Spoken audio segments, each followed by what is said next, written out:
Councilman Humphrey.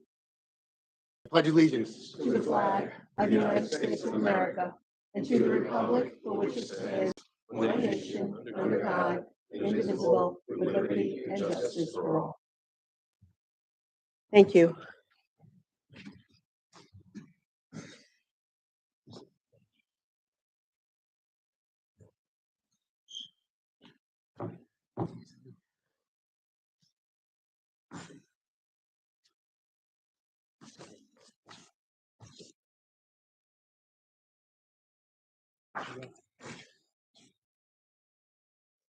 Are they on their way in, the rest of the public? Because we said we wouldn't start till they were all here.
Speak to the devil.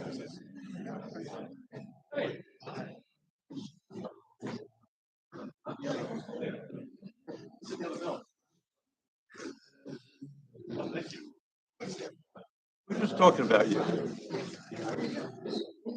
Gordie Howe. Good to see you. I'm fine.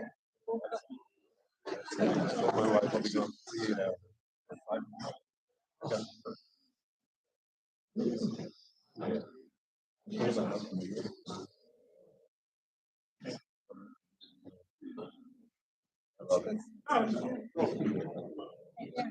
Yes, you were road trips to Michigan, to Montana, wherever. How you doing? You look great. Happy holidays.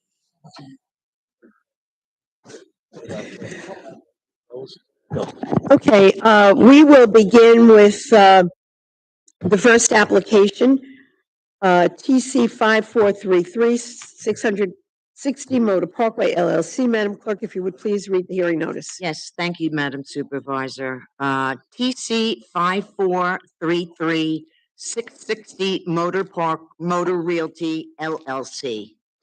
Applicant requests a change of zone from Business 1 to Business 3 and a town board special permit for a fast food restaurant pursuant to Islip Town Code Section 68-302 Subdivision G.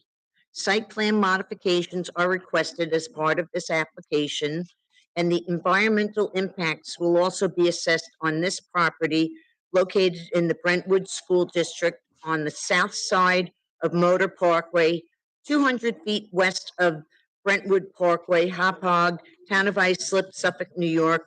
Olga Murray, Town Clerk, Islip Town Board. Thank you. You may begin. Good evening, Madam Supervisor, members of the board. Doug Hines, Design Development Group, Stony Brook, New York, for the applicant. We've handed up a site plan dated August 30th, 2023, which has undergone extensive review with planning And we propose to develop a Popeyes Louisiana kitchen on the site of the old Capital One Bank building. It's been vacant for years, as I'm sure the board is aware. The bank occupied close to 3,300 square feet of that site. We've downsized the building. We'll use a portion of it, but we've downsized it to 2,500. The site circulation questions and the ambient traffic conditions were extensively analyzed by the town, by McLean Associates, by the county, which has jurisdiction over the road, and by our engineer, Wayne Muller. And all of the issues and questions have been answered and resolved. The DCR that we've agreed to, we have no problem with it, contains special language against the possibility that if this Popeyes use were ever to be abandoned and another use seeking drive-through were required, very stringent, very demanding, rigorous traffic conditions and studies have to be accomplished and met. That's our application. We have Wayne Muller here to answer any questions, to hear Qureshi, the site engineer, as well. Thank you very much for your attention and your consideration. Thank you. Are there any questions at this point for the applicant? Okay. Sean?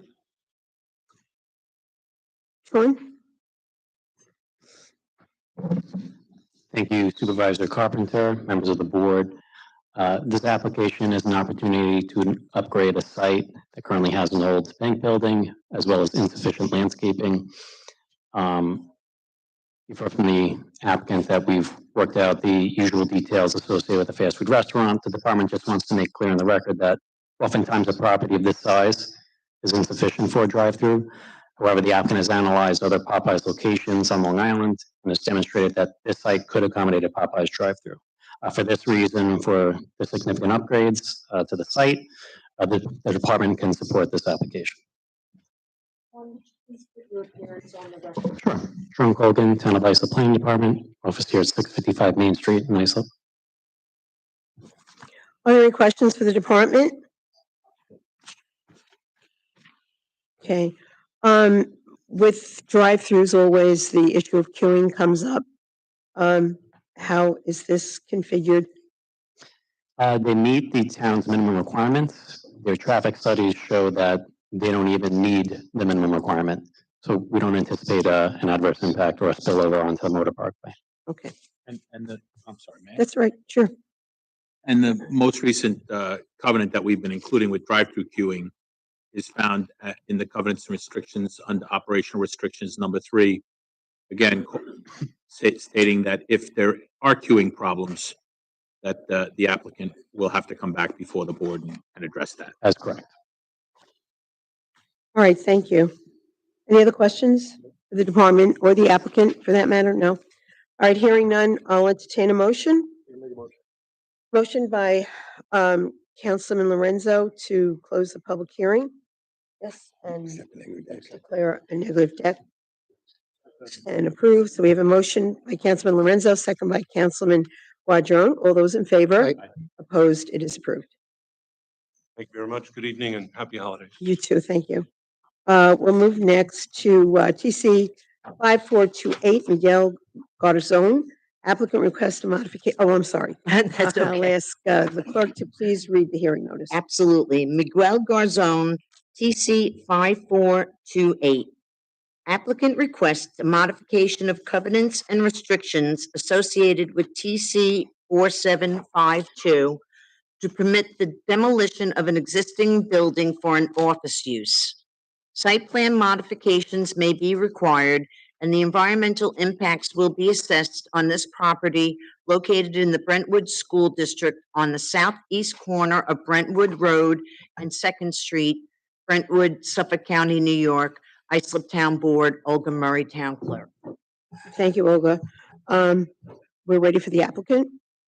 Good evening, Madam Supervisor, members of the board, appearing on behalf of the applicant, Eugene L. DiNicola, 200 Railroad Avenue, Sayville, New York. The applicant is requesting a termination or modification of previously imposed covenants and restrictions with regard to TC 4752 in order to permit the demolition of all existing improvements on the subject site and to construct a new office building. The subject site is located at the southeast corner of Brentwood Road and Second Avenue. To the north, across Second Avenue, is a Checkers fast food burger restaurant, part of a shopping center which includes Popeyes Restaurant, Gala Market, La Espaguita Bakery, satellite stores, and there is a soccer center located on that property, and it is owned Business One District. To the northwest, across Brentwood Road, is a closed Chase Bank, M&T Bank, and Antiquity Lodge, and other retail businesses going north to the railroad tracks and ultimately up to Suffolk Avenue. To the west, across Brentwood Avenue, there is what appears to be a vacant building, which was once an office for family practice for medicine, and that's at the corner. And then south of that, what appears to be vacant building is a ranch-style dwelling. To the southwest, across Brentwood Road at Third Avenue, is Casa Vieja Restaurant, Business One Zone, and a medical office zone, GST. To the east is a Cape Cod dwelling that's along the south side of Second Avenue, a building that it was the Church of the Nazarene. It appears to be vacant or unoccupied at this time. I don't know if it is. Adjacent on the south, immediately abutting, is real estate offices of RV ARVY Realty and Cruzel Realty, and that is zoned Business One District. That's immediately abutting the subject site on the south. Brentwood Road is a well-traveled north-south roadway and has a mix of commercial and residential uses. The intersection of Brentwood Road and Second Avenue is controlled by a three-phase traffic signal. Now, the subject parcel contains approximately 36,900 square feet of plot area. It has a street frontage on Brentwood Road of 264 feet and a frontage on Second Avenue of 122 feet. It presently has existing thereon 2 frame dwellings and a detached frame garage. There are presently 4 curb cuts on Brentwood Road and 1 curb cut on Second Avenue. And the subject site is Zone GST. Now, the applicant proposes to demolish all the existing structures and improvements existing on the subject site and erect a 2-story building with attendant parking. I have an elevation of the building in front here, if the board is able to observe that.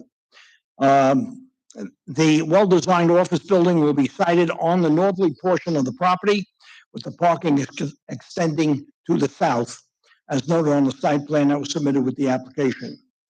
The site will have 1 full-service curb cut on Brentwood Road, which will be approximately 200 feet south of Second Avenue. So we'll be converting 4 curb cuts into 1, and we're eliminating the curb cut on Second Avenue. There'll be a 25-foot buffer maintained along any residential use, which is to the east. The floor area ratio of the building proposed will be approximately 17.5% of the site, whereas 25% is permitted. The site will be extensively landscaped. 27.4% of the total parcel, or 10,097 square feet, which is approximately, will be landscaped. And then in the front, 6,346 square feet, 6,346 square feet will be landscaped, or approximately 17.2%. And this excludes the buffer areas. The site will contain 31 parking stalls, although either 32 or 33 are required. Now, with regard to the prior covenants and restrictions, on August 17, 2006, the town board granted a change of zone for the subject site from Residence AA to General Service T, GST, to redevelop the subject parcel for a restaurant with an accessory apartment. Covenants and restrictions were recorded in the Suffolk County Clerk's office, limiting the use of the site to a restaurant and 1 3-bedroom apartment above. The site was never developed for the restaurant and apartment. Covenants and restrictions required that the residential design and architecture of the 2-story dwelling, commonly known as 1785 Brentwood Road, be kept. So they were concerned about the architecture of the house, or it was supposed to be part of the restaurant development. The applicant does not wish to develop the site for a restaurant and apartment, and now proposes to develop the site for an office use. It therefore requires a modification or termination of the previously imposed covenants and restrictions in 2006. Now, the planning board, following a public information hearing on September 20, 2023, passed a resolution unanimously recommending to the town board to grant the modification of the covenants and restrictions associated with Town Clerk number 24752 to permit the demolition of the existing buildings and to permit the proposed office use.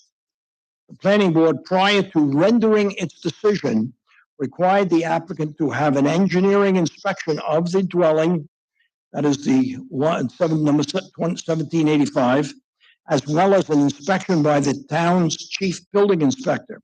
The determination of both was that the structure is in complete state of disrepair and restoration is not a feasible alternative.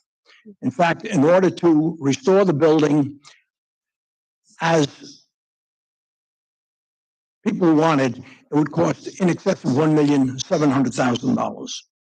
The planning staff requested that the applicant design a building, the office building, incorporating the architectural elements of the two-story dwelling into the proposed office building, which the applicant did.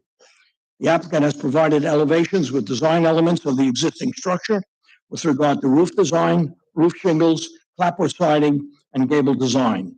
A great deal of effort and cooperation with the planning staff has been expended by the applicant to design a building which would maintain a unique architectural appearance for the site and the community. Now, the applicant has agreed to and executed deed covenants and restrictions for this application prepared by the planning staff, which includes hours of operation, architectural elevation review, signage, site plan review, lighting, a marker plaque, mitigation payment for traffic markings, $2,000, and a landscape mitigation fee either $3,689 or alternatively a landscape installation formula, which I received today from Mr. Colgan and will review with my client. The benefits of the proposed project, if approved, will provide a higher and more stable tax base for the town and the Brentwood School District. A modern office space will be available very close to the business district at Suffolk Avenue and Brentwood Road, and the applicant's proposal will create an enhancement in the area, which I think it does need, Madam Supervisor, members of the board. I respectfully request that the board approve the applicant's request. Thank you. Okay, are there any questions for the applicant at this point, or maybe we'll hear from the department? We have some speakers on this. Okay. Sean? Thank you. As usual, Mr. DiNicola's presentation is pretty thorough, so I won't add too much. But originally, as you heard, the applicant was required. Excuse me, Sean.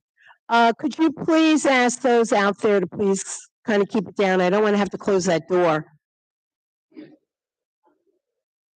There's people in here. I don't want to. Maybe we should open a window so we don't have an incubator in here. Honestly, with the number of people that are in here, I'd prefer to have that door open and maybe even open a window. They're just going to have to keep it down out there or go sit downstairs. All right, Sean, I'm sorry. That's good. As you heard, the applicant was originally required to keep the original structure, but has since demonstrated that it is technically infeasible. And this was also verified by the town's chief building inspector. In light of that, in correspondence we received from the town historian, the planning department recommends that a substantially similar structure and a historic plaque be installed commemorating the original structure in use. We feel it's the best we can do in light of the information we have. Can you just repeat what you said about the engineer? Sure. So as Mr. DiNicola said, they hired a structural engineer to evaluate the viability of preserving the structure. There was a lot of damage noted in that report, also noted in the chief building inspector's report, whether it's water damage, foundation issues, termite damage, It's a very old structure. It wasn't built to today's code. So it was the opinion of the chief building inspector that it couldn't be salvaged. Well, just looking at it, one would come to that opinion, but it's interesting to hear that officially they felt it was structurally not sound. How long has that building been vacant? Well, I don't know. Does anybody know? I believe it was vacant at the time, and it was either 2008 or 2009 when I think it was originally heard for the first rezoning. Does the attorney know?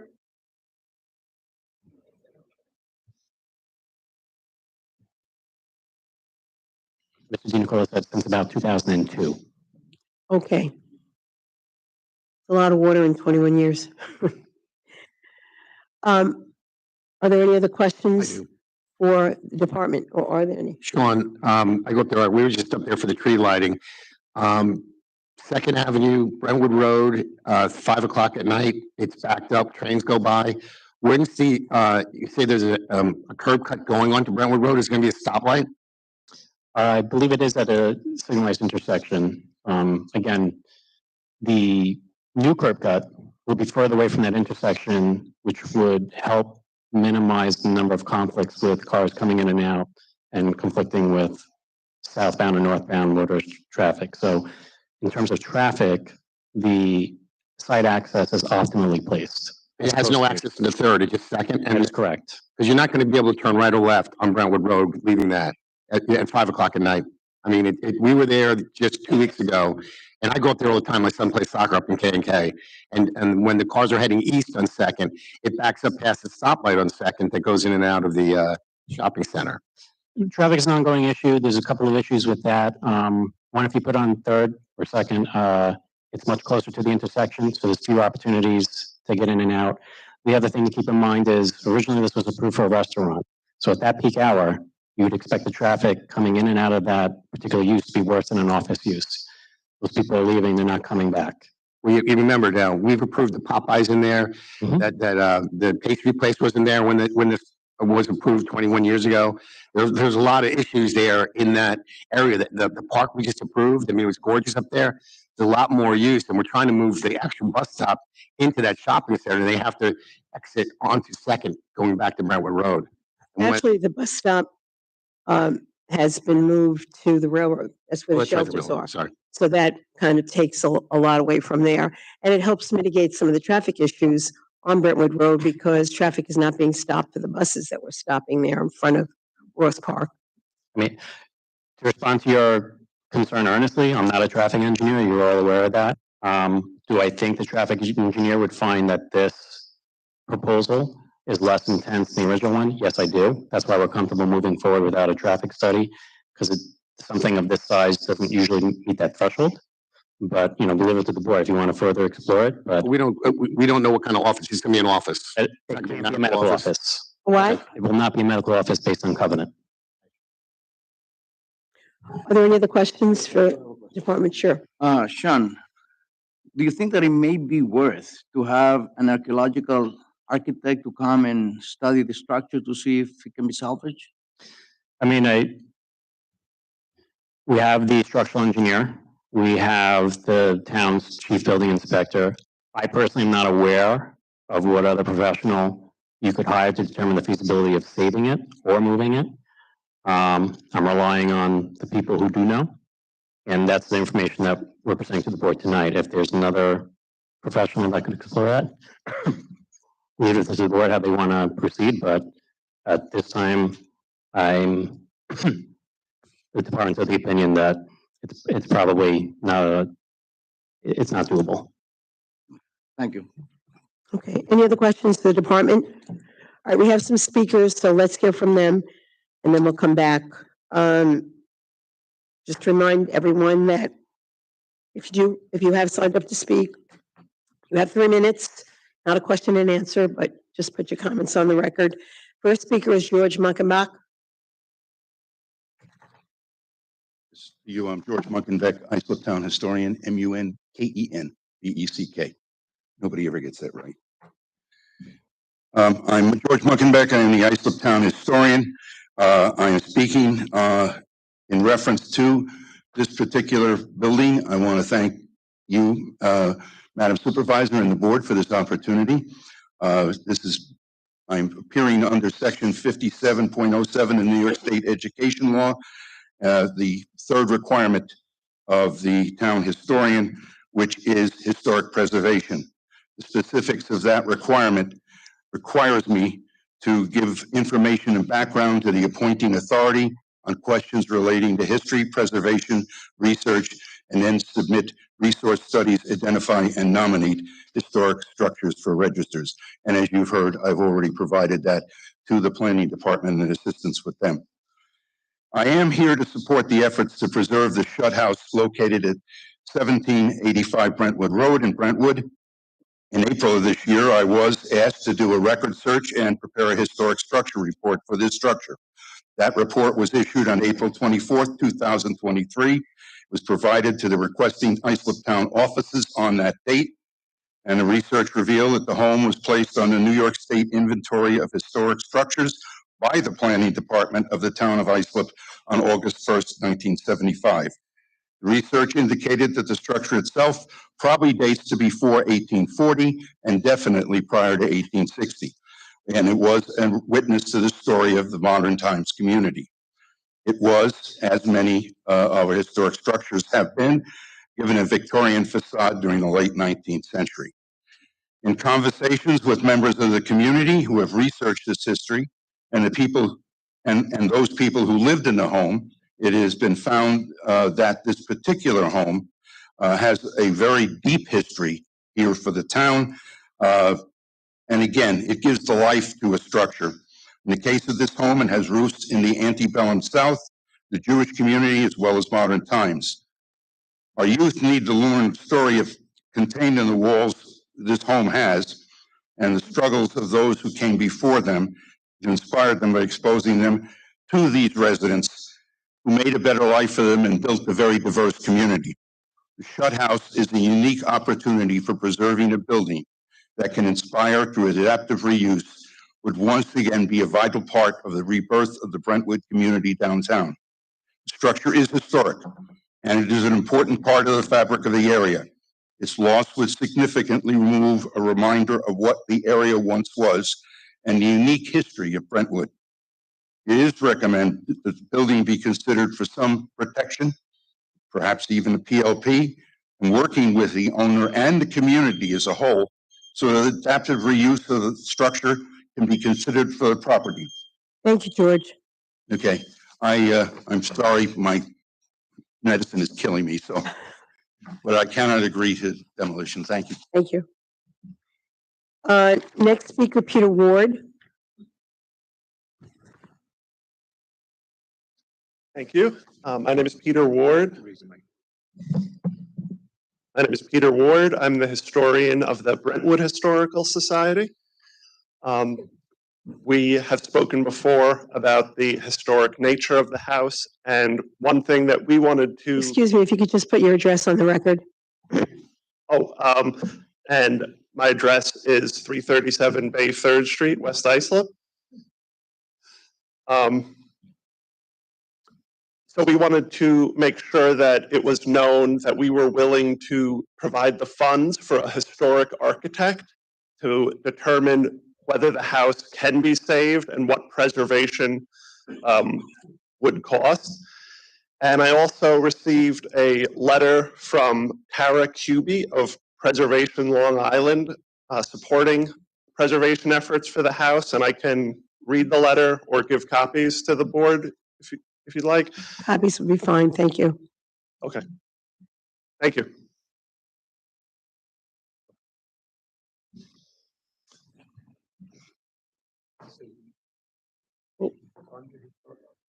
They would fund, the Historical Society will provide the funds for historic architect.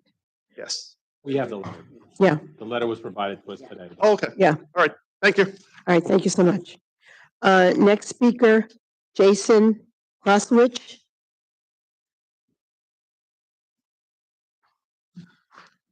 Good evening. My name is Jason Klosowitz, 1635 Manatuck Boulevard, Bay Shore.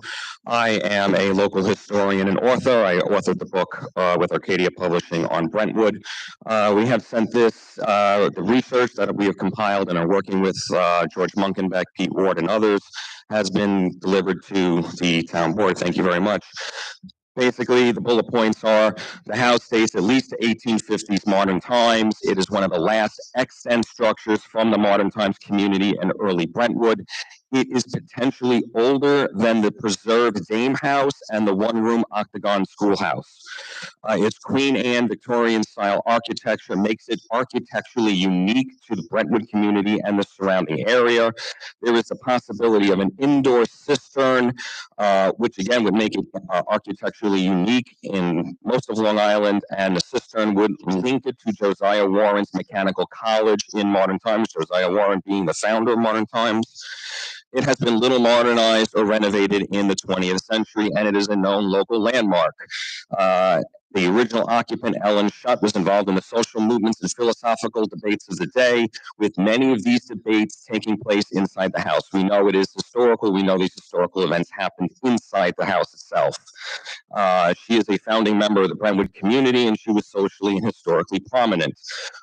Both the house and Ellen Schutt are linked historically to the prominent Mordecai family of North Carolina, one of the first 300 Jewish families in North America and a rare example of Ashkenazi Jews in colonial America.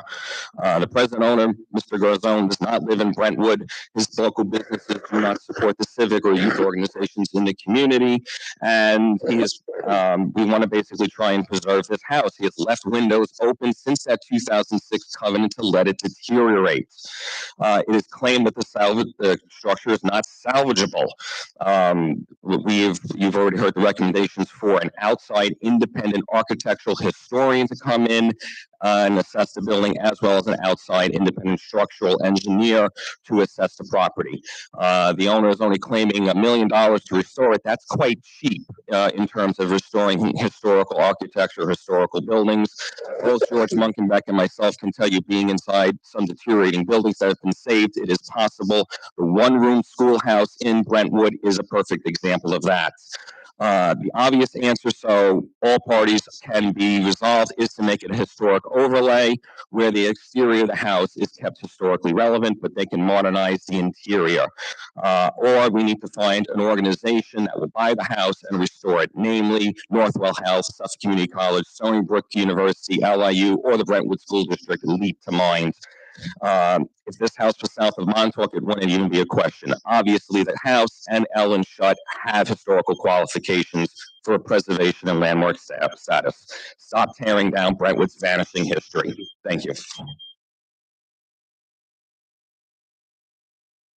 Thank you, Jason. That are all the speakers that have signed up. If the applicant would come forward and some issues were raised that you may want to address, we'll give you that opportunity to do so. Well, apparently the objection is the historic quality of the house. We know the house is old, 1870, I think it was built, something like that.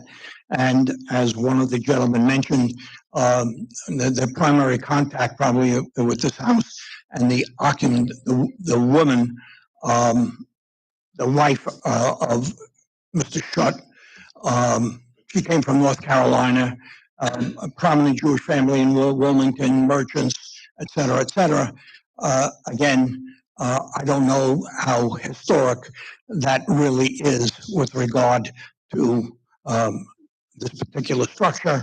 The structure has been examined by an outside engineer, architectural engineer, and our chief building inspector, who indicated that it is, the stairs aren't aligned, the basement is crumbling, or the foundation is crumbling, the garage is just about standing, and someone said $1 million. It's close to $1.8 million, just in their estimation. I don't see any real, again, they're the historians, they're trying to do what they can here. I don't see any historical qualities in this house, except for people who occupied, they were involved in the community. So are a lot of people. George Washington didn't stop here or any other famous person. People just lived here in this house like any other house. And what we did with the planning staff after many, many meetings is we revised the plan. So we incorporated the architectural elements into this building, which will serve the community a lot better than this house. Now, if the historical people feel that they can get a house mover and take this house to a parcel of land, either that they own or that they can get from a municipality, they're welcome to the structures. Other than that, Madam Supervisor, the houses, I wouldn't even walk in the house. It is that bad. From animals, squirrels, it's not a place for anyone to live. It does not have any historical qualities. And I would respectfully request that the application as requested be approved by this board. Do you have any, I'm seeing something on the floor there. Do you have anything that can show us what the applicant is proposing the new structure to look like if it were to be approved? And if you have a picture of what's there now? As to what's there now, I mean, I have a picture in my mind. I pass it all the time. I don't have any photos as to what's there now. It's an old house. I mean, the clapboard is all coming apart. It is rain soaked so much that the clapboard in the wood is deteriorated. You have to replace everything. There'll be nothing left of this house. That is what we're proposing to construct.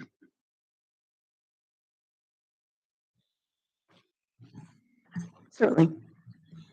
Mr. DiNicola, I believe I heard the gentleman, one of the historians before, state that the house has historical relevance from back in.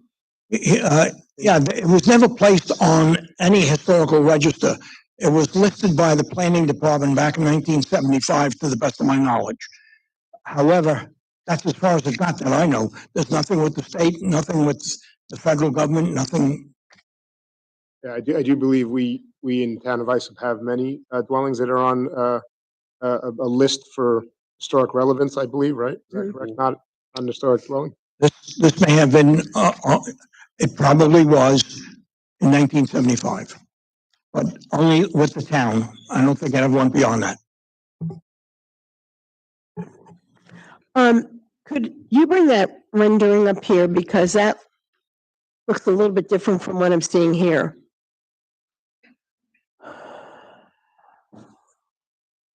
Right. This looks like it has some sort of siding as opposed to these copies that look like concrete, which I don't think would work. Which is it, Mr. DiNicola? Yes, Madam Supervisor. Let me have the architect explain it. Would you go up and explain it to the board, please? So yeah, she's taking down everything, so give your name and address, please. Jose Taveras, architect, P.O. Box 1030, West Babylon, New York, 11704. This. You have to stay at the podium. We can see it. This is what we're proposing. There is no stucco or concrete or anything on site. Maybe the rendering, since the printer wasn't that great. Right, no, it looks smooth like it Yeah, would be, that's why the printer wasn't that great, but it does have siding and exactly what we're proposing on the plans. And you said it was by code not able to be medical. What use is being proposed, you know? No, not, there's no medical office. It's just a standard office space. Straight professional office, Yeah. Madam Supervisor. Parking will not support medical use. All right, are there any questions here for the applicant? Yes, I do.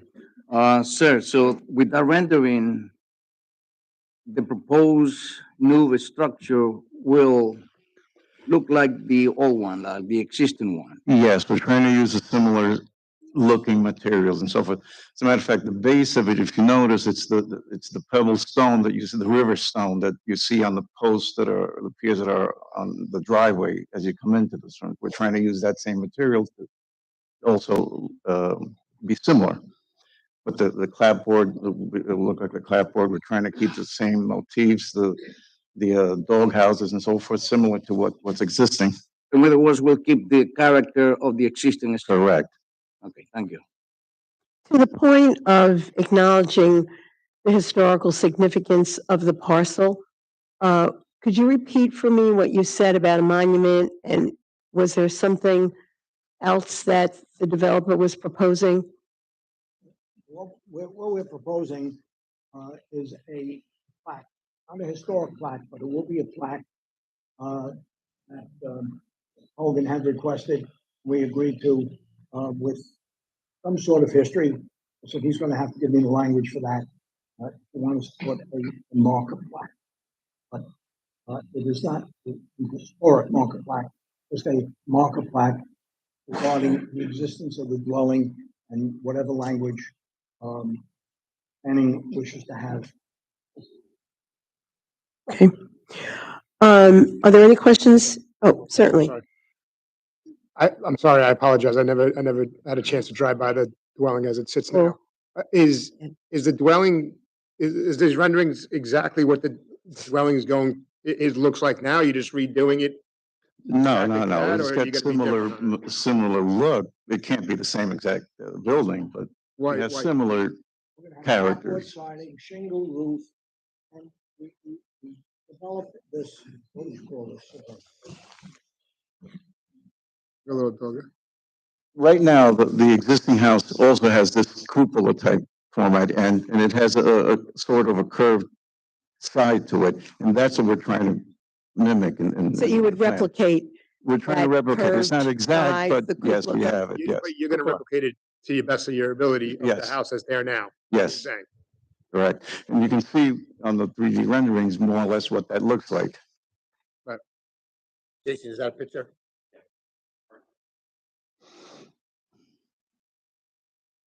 Gotcha. This is much bigger than, well, not much bigger, but a good amount size.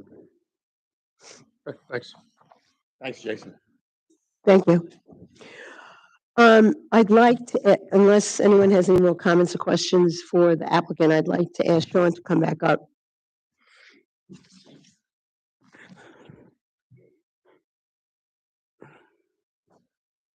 Sean, to the question of the marker, and trying to do something that would sort of perpetuate the history for the community. Are there any recommendations or suggestions, if we were to go forward and approve this, that we could impose upon the approval that the developer could do that is practical and doable? You know, in terms of language, I mean, my personal opinion would be we could review the testimony submitted by all the historians or even consult with the town historian.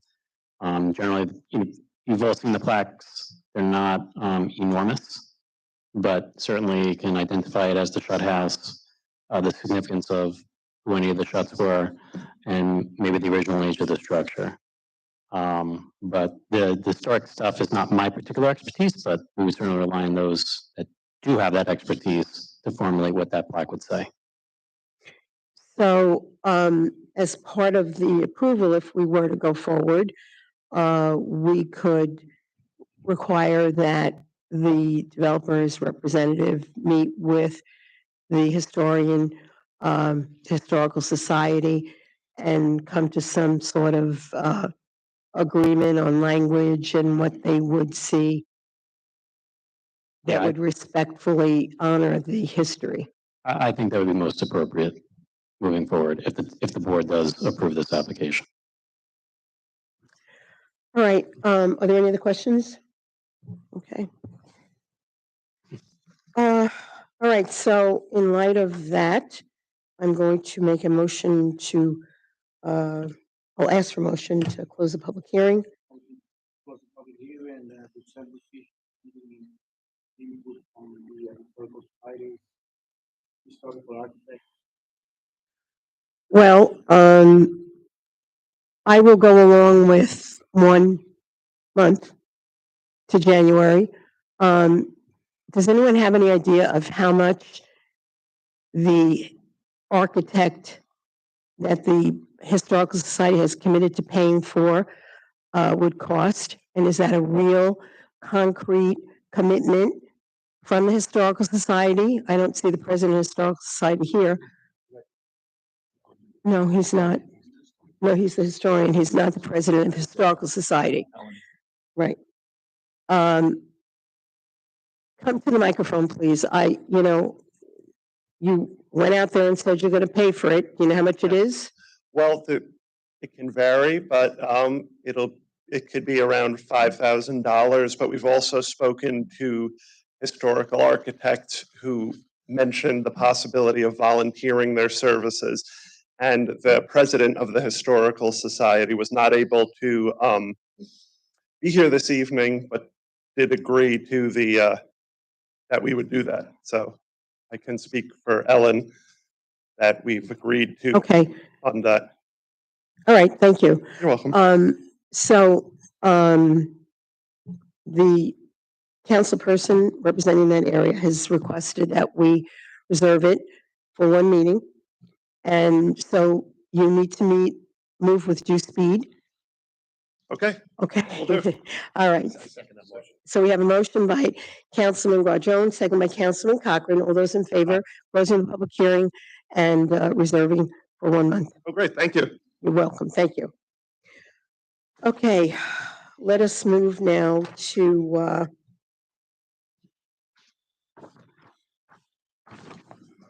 item 5434, U-Haul Company of Long Island. Madam Clerk, if you would please read the hearing notice.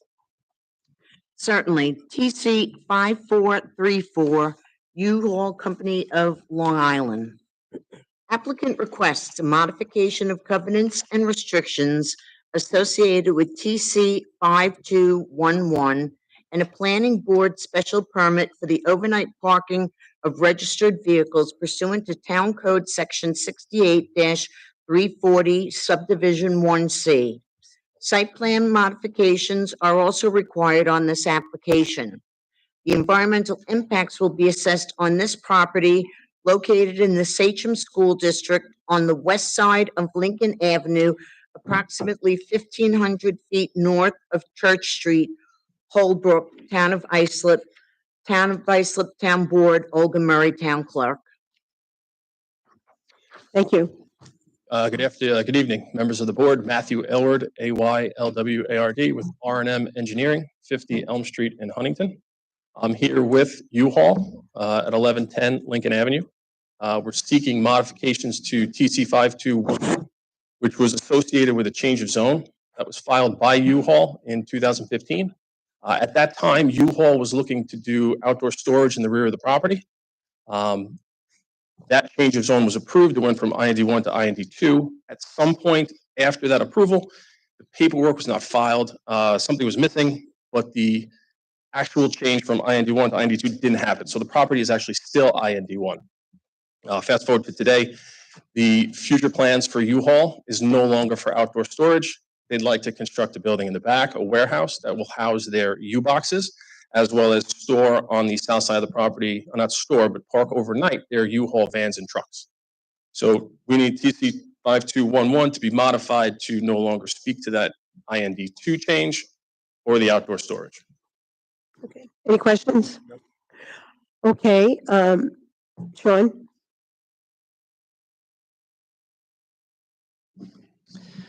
So this application proposes a moving container storage warehouse for an existing truck rental operation. The warehouse would comply with the industrial one zoning requirements and is not anticipated to have any adverse impacts. Based on that, the staff has no objection to the proposal. Thank you, Sean. Any questions, comments?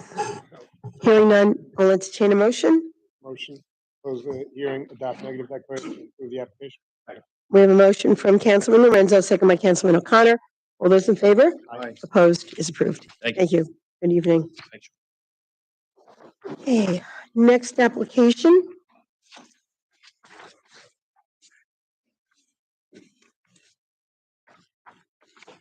TC 5436, BSL East Islip LLC. Madam Clerk, if you would please read the hearing notice. Thank you. Tonight's last hearing is TC 5436, BSL East Islip LLC. Applicant requests a change of zone from Residence A District and Business 3 District to all Residence C District and a modification of covenants and restrictions of TC 589 in order to construct an assisting living facility. Site plan modifications are requested as part of this application, and the environmental impacts will be assessed on this property located in the East Islip School District on the northeast side of East Main Street, approximately 200 feet east of Greenwood Avenue, East Islip, Town of Islip, Islip Town Board, Olga Murray, Town Clerk. Thank you. You may begin. Thank you very much. Good evening, Madam Chair, Supervisor, and members of the Town Board. My name is Michael McCarthy. I'm an attorney, and I'm representing the applicant this evening. My offices are at 444 New York Avenue in Huntington, and I'm here on behalf of BSL East Islip LLC. Madam Supervisor, members of the board, BSL is a limited liability company that's in contract to buy the bowling alley at 117 East Main Street, and they operate and they build benchmark senior living communities. And it's the proposal, if the town board sees fit to change the zoning classification, to construct a new state-of-the-art benchmark assisted living facility on the property. Architectural features that would mirror and nod towards architecture that you'd find in keeping with the South Shore of Long Island and Islip in particular. I have the team of experts assembled here, not that I want them to speak, but I thought it'd be important that they be in attendance. This application has garnered a lot of interest. I know you're all aware of it, and I thought it'd be appropriate that they be here and that I quickly just introduce them so that you know who's here in the room. But I've got Eric Gardner behind me. He is the representative of Benchmark. If any questions come up regarding how Benchmark operates, Eric can stand up and answer those questions. Brian Riley is a civil engineer and he's with Stonefield Engineering. He and his team fashioned the site plan that we're talking about. Demi Parasis is our traffic consultant. She prepared the traffic impact analyses that the planning department has reviewed for the benefit of this town board. David Wortman is with an engineering company called VHB. He's an environmental consultant. And last but not least is Jeffrey Wiedfeld. He's an architect, and he's the one who designed the building in question.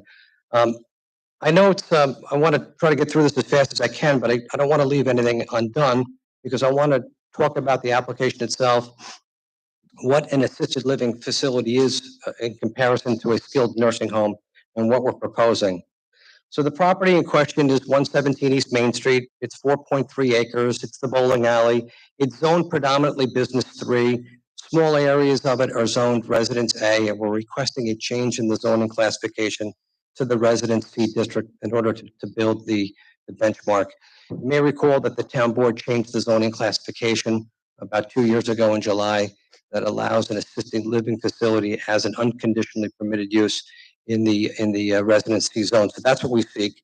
I think the board is familiar with the plans, but importantly, we have purposefully overparked the property because during the course of this application, we engaged in conversation with neighboring business owners, and we have made a commitment to set aside not less than 30 parking stalls to assist our neighboring business owners. That includes well, two of the businesses on Main Street, but more importantly, the post office. This application was the subject of some community outreach that me and my team conducted. One was virtual in February of 2022, and the other one was in person in May of 2022. And then we had a planning board information meeting in September of 2022. I'm happy to report. Yes. Could you please repeat all of those meetings? Yes. We met with the community virtually. We were just coming off the pandemic, so we met virtually in February. I have the dates, Mrs. Carpenter.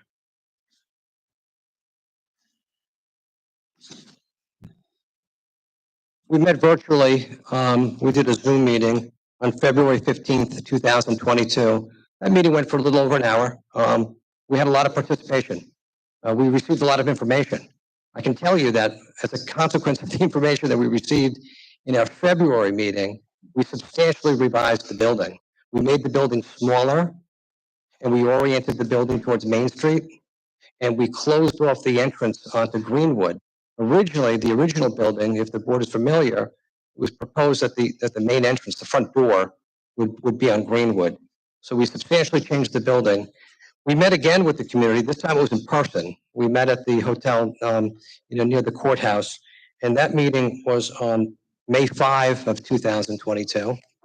And then we met with the planning board at an information meeting on September 21, 2022.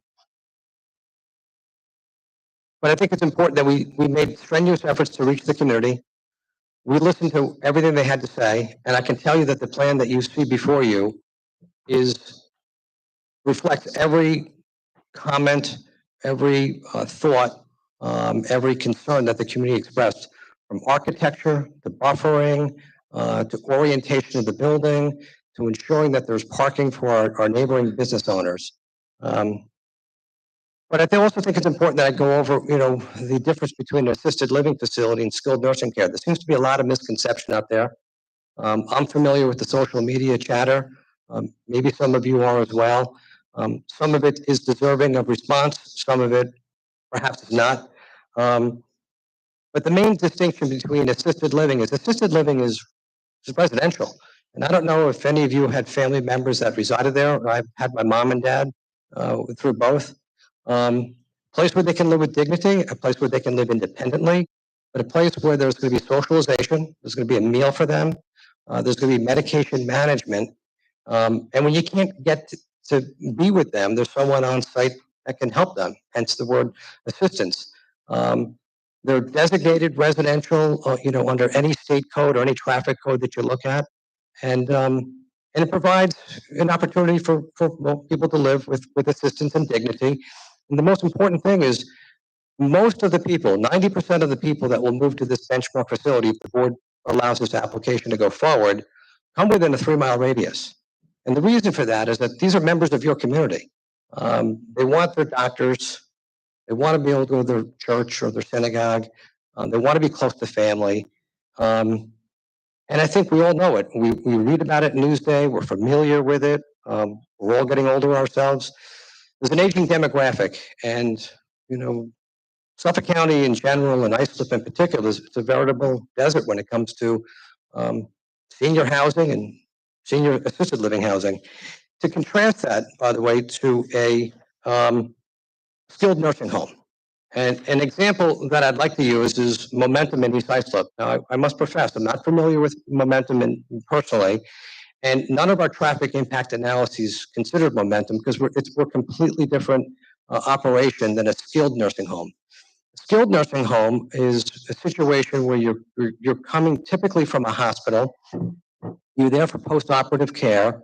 The staff to resident ratio is much higher, hence the traffic generation and things that go on there are much busier. The stay is shorter. And all you have to do is, glean the Google page of Momentum, and they give you a description of all the fine services that they provide to Islip residents. Cost of assisted living is not inexpensive. Benchmark will offer a range of housing options. You would have companion, 2 people, shared bathroom, studio, or 1 bedroom. And we're proposing 90 beds, and the cost to be there is anywhere from $8,000 to $10,000 a month. It's expensive by any means. But when you contrast that to skilled nursing home, and we all hear the stories, a skilled nursing home, if you wind up there, it's in excess of $15,000 a month. So I just thought it was very, very important that I point those things out, for members of the community that I've spoken to, and maybe in response to some of the social media chatter, that they're completely different situations. The zoning district classification that we're looking for, I believe, and I hope you believe, and I think planning and the planning board believes is a good transition zone This piece of property at 4.3 acres being zoned commercial, general business, is unique. It's something that you have to be aware of, and I explain this to the communities, not from a threatening perspective, because Benchmark would never build it, but the type of uses that you can get there, you just read the code, whether it's a gas station or a lumber yard or a medical office. I mean, that's the fate that awaits it. The bowling alley has made a decision to sell, and a lot of people are expressed sadness that it's leaving. I had an opportunity to speak to one of our neighbors, Mrs. Lyons, and she's here with her husband, Mr. Lyons. They live next door, and they're sad that the bowling alley is leaving. It's regrettable, but I think the loss of the bowling alley, as sad as it is, you can look forward to an opportunity to help your fellow, Islip citizens. So some of the benefits we're talking about: aging demographic, need for housing. This board's heard all these things, and you're familiar with them. Another concern we heard about was traffic. We gave you a very comprehensive traffic impact analysis. I think this board can take recognition that almost everybody that lives in an assisted living facility doesn't drive. It doesn't mean you can't have a car, but the majority of the population, they don't drive. Their daily events center upon living there, socializing there, whether you get out to go to church, you get out to go shopping. But the traffic generated by Benchmark, if the board allows it to go forward, is going to be 30% less than what the bowling alley produces. And it's going to be 90% less than anything you could do there as a matter of right if it was a commercial use. And I think those numbers are very significant. They're quiet, benign uses. The bowling alley operates late. I had the opportunity as recently as Tuesday of this week. I went out and I walked up and down Greenwood Avenue and I knocked on as many doors as I could. Old-fashioned way, trying to garner a little bit of support for the application. And I had the occasion to speak to a few neighbors, and they did express to me that, it can be a little bit trying sometimes, that the bowling alley operates late at night, and sometimes it can be a little bit of annoyance. I was hopeful they would come out and speak in support. They were impressed with the efforts for the architecture. They expressed respect for the fact that we closed off the curb cuts onto Greenwood and oriented the building towards Main Street. They appreciate and understand that the most northerly curb cut is just an emergency access point. It would never be used. And where there's no screening or shrubbery now, there's an opportunity to really kind of beautify and green up. So those are the things that I was hoping to talk about and get your attention on. And I don't want to miss another point too, is that if I were sitting on your board, you might want to ask me, why did we design the building to have a floor area ratio a little bit larger than what the code permits? And I think that's a very fair question, because I had the same question myself, to the architect and the engineer. And the way it's explained to me is that the floor area ratio in the zoning district that we seek is 0.4, and we're at 0.47. And that increase, that marginal increase, it allows for just more elbow room in the building, but importantly, it does not affect the front yard setback, the rear yard setback, the height of the building. It doesn't affect any of the landscaping. But what it does do is it allows more community room. 40% of any assisted living facility, 40% of Benchmark, is socialization. It's a dining room, it's a library, it's a social room, it's a wellness center because there's wellness on site, and then you have I call them the back room activities, whether it's the kitchen, custodial, mechanical. So I'm hopeful that the board would find favor with approving this thing, knowing that we're designing it to really work. We tucked this in as tight as we could, but that's the reason for it. The average room size in a Benchmark is 575 square feet. Could we nip and tuck? It takes away from the residential experience. It takes away from the grandeur of the dining room. Takes away from the socialization. So I'll leave it with you at that. I do have all of my experts here to answer questions. I know that there's members of the community. Thankfully to me and my client, we've got some neighbors in support. I have 76 letters in support. Now, half of these I have already scanned and sent to Sean. So the other half were given to him, but total letters in support is 76. These are all Islip Town residents. I can't tell you that they're all East Islip residents, but they're all Islip Town residents, many of whom are here in support. Maybe I can hand that in for the record.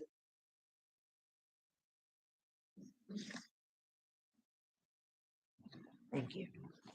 Madam Supervisor and members of the board, last but not least, I almost feel terrible saying this, but just talking about misinformation or disinformation. I've read the posts, whether it's going to be migrant housing or subsidized housing or whatever you want to call it. You see that kind of chatter back and forth. I almost didn't want to dignify it, but I think it's important that we talk about it. Benchmark is a leader in assisted living. They operate 2 very beautiful assisted living facilities on Long Island presently. One in Westbury and one in Smithtown. Hopefully one coming to Huntington, where I'm from. This building is going to be anywhere from $50 to $60 million. It's private equity. It's very tasteful. It's very quiet. And I think most importantly, as you can imagine, it's lights out very early at Benchmark. People are going to bed early. There's no noise. There's no cars going back and forth. And I think it would be a very welcome addition to this neighborhood and to Islip. Any questions? Okay. All right, stand by. Madam Supervisor, I have one request, if it's okay, while I'm standing here. I was sitting next to Mrs. Lyons. She expressed how long this was going to take. She sees all the people in the room. I indicated that I would make a request that perhaps they have to go home and take care of their children. So I just said, I'm standing at a microphone, and if you want to be able to give her a call and let her talk, okay? Well, I'm sure I'll look and see where they're at, Okay, but everyone wants to go home, I understand. including us. Yes, I understand. Thank you. You're welcome, Sean.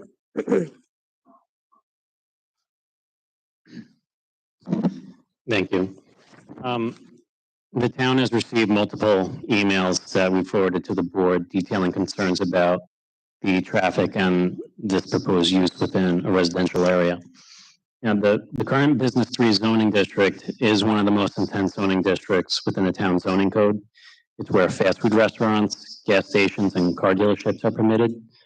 Generally an upzoning of properties is positive because we expect fewer adverse impacts within that newer zoning district.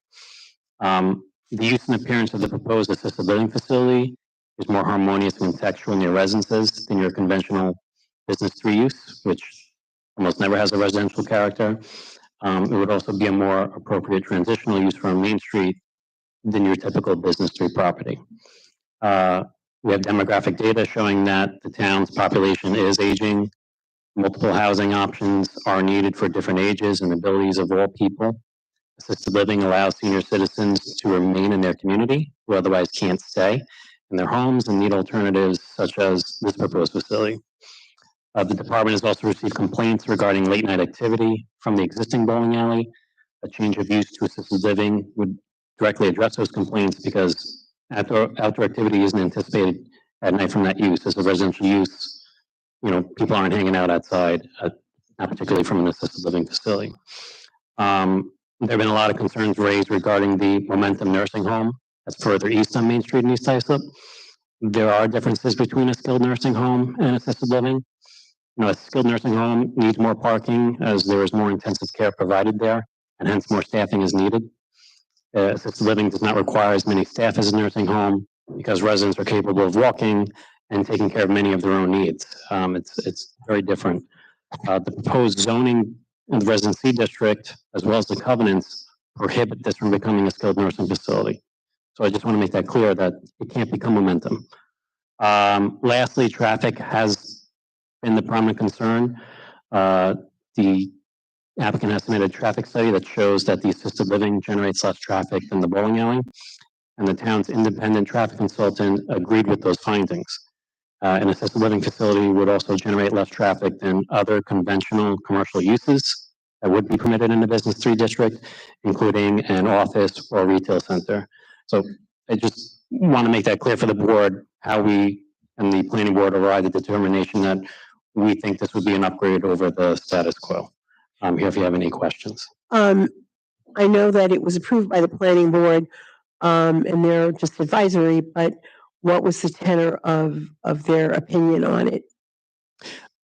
Basically, what I summarized, again, they felt that a business reuse is not appropriate, especially when surrounded by single-family homes. They also pontificated that it is a transitional use. You know, you have from the post office, the Shannon Court, the Hero Shop, against along Main Street. They agreed that greatly enhancing the landscaping would improve the appearance of the property and be a better look in that specific area, and the architecture would be an upgrade. So those were their findings. Okay, thank you. Any questions for the department? I had one. Sure. Go ahead, Roy. Sean, when you talked about the traffic study, specifically you were referencing tables 4, 5, and 6.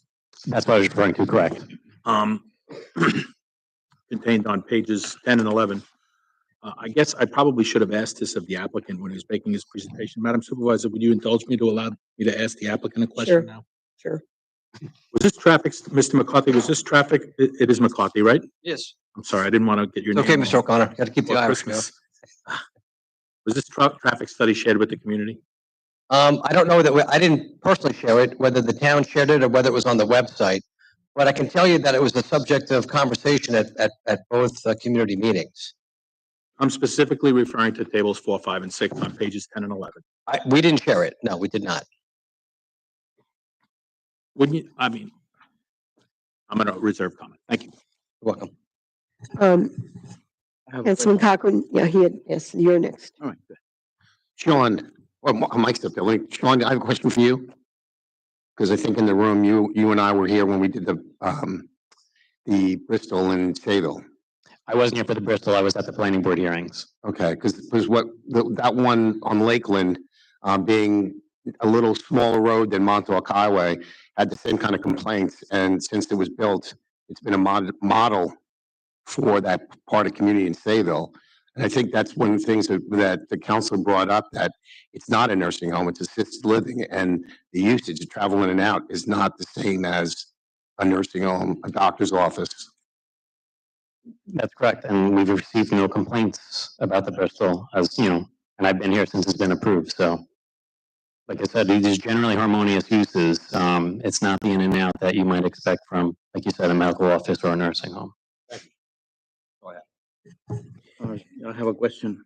Sean, I really didn't have access to the traffic study. However, since the majority of the letters that we have received are concerned with the traffic generated by this project, would it be possible to have Greenwood Avenue one-way southbound from the south access entrance and exit to the facility?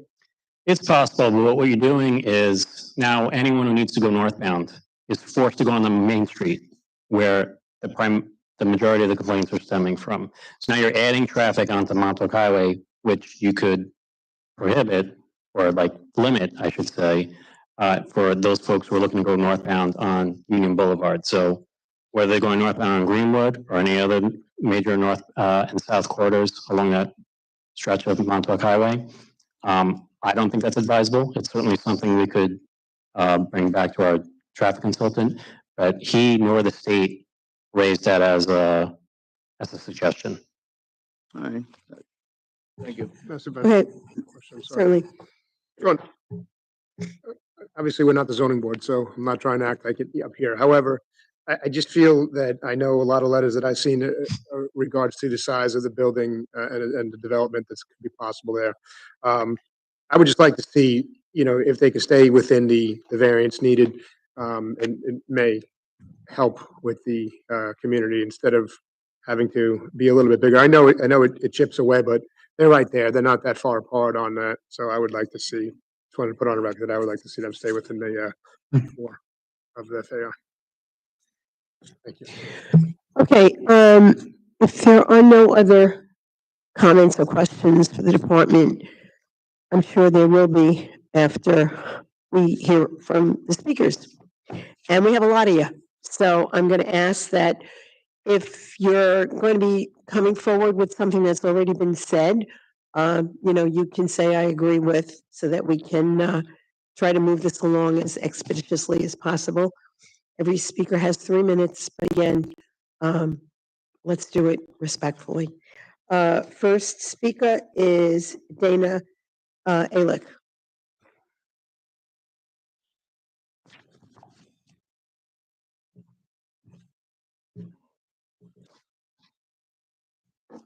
Dana Alick, 121 Sherry Street, East Islip. I'm the secretary for the East Islip Chamber of Commerce, and I'm the president of East Islip Beautification. I have a lot of concerns. I'm speaking on behalf of the entire board of the Chamber of Commerce. It's mind-boggling to me that this proposal even got through planning. The prospective buyer wants to construct an 88,000. Dana, could you bring that microphone down a little so that we can hear you Sorry. better? The prospective buyer wants to construct an 88,000 square foot building on this lot. They're stating that it's 4.27 acres. However, their sale agreement lists it at 3.8 acres, and so does the town's records. So I don't know what size this actually is. They have an 88,500 square foot facility, beautiful, in Smithtown, on 12.5 acres. And they want to put something almost exactly the same size right in the heart of East Islip, right in the middle of town on 3.6 acres. They say that they have 79 letters supporting. We have 1,650 people in a petition against it. We need affordable housing for our seniors. The average cost with medical care to live in this facility is about $12,000 a month. Nobody in East Islip can afford that. A lot of people I know can't anyway. It needs to be made smaller. The footprint is ridiculous. They need 165 parking stalls. They say they have 96, but 17 of them are land banked. So that means they're not parking spots at all unless they start cutting into the buffer zones that they're supposed to have. So there's 79 parking stalls short of what they need. That's over a 48% parking relaxation. If you grant that to them, you have to grant that to all the businesses in East Islip. I mean, this is ridiculous. And they talk about Momentum. I live behind Momentum. Momentum is noisy 24/7. You cannot leave your windows open at night. They're emptying dumpsters. There's people changing shifts. They park on both sides of the road. I cannot see to get out of my neighborhood. All their parking impeded onto Pat's Marketplace next door. And they're not going to be any better. It's not going to be any better. This is a $2.5 billion company that's going to come to East Islip, and they're going to get tax abatements. They already applied in 2017 when they were supposed to open up over at where the Grumman Field was. 10-year pilot programs. We're going to support this. They're going to cause nothing but traffic, which we already have a huge problem with the Oakdale merge. We do not need it. Okay. Thank you, Dana. You're welcome. Next speaker, John Cobell.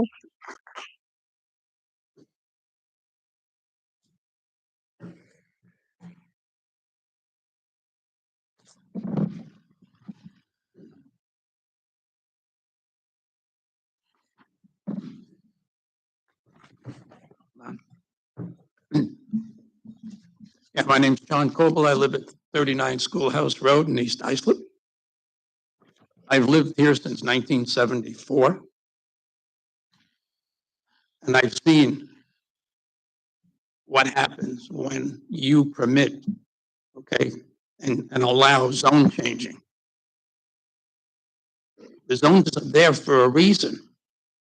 And one of them is to keep the town quaint and not get carried away with big developments. Okay. Now with the East Islip Bowl, it is zoned with, I believe, 39,000 square feet for a building. They want to put up one that, now 80-something thousand. That's more than double. Okay? Our traffic is terrible here now. You cannot make a left-hand turn coming out of any street going to Montauk Highway from 3:30 until 6 or 6:30. You cannot make a left turn unless somebody's kind enough to stop and hold up traffic to let you out. Okay? It's ridiculous to put something that big on that piece of property. If you do, the people on that street, you heard her talk about momentum. You're going to have garbage trucks coming in and out all hours of the day. You're going to have delivery trucks coming out all hours of the day. I get so frustrated when I hear this. I'm sorry. My town is changing, and I don't like it. Thank you. Thank you, John.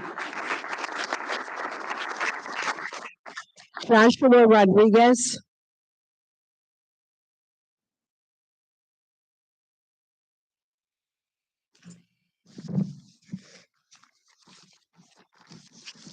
How's it going? My name is Joshua Rodriguez. I'm currently a second-year apprentice with Local 200. I currently live at 450 Ackerman Street, Islip Terrace. The project Bench Assisted Living at 117 East Main Strip should be built. People in our community will be getting good paying jobs when this project is approved. We'll be working on this project and getting a decent wage, healthcare, and a pension. This project will have a positive economic benefit by adding jobs and support to all local trades. It's going to bring in an increased tax revenue for the entire town with limited impact on town services. I think you guys should allow it. It's going to create a lot of jobs and a lot of opportunities for people on Long Island to continue working on Long Island. And it's already hard enough to live out here as a young person. So this will create many jobs and many opportunities for a lot of us. Thank you. Thank you. Ed Tedla. Ed Tedla.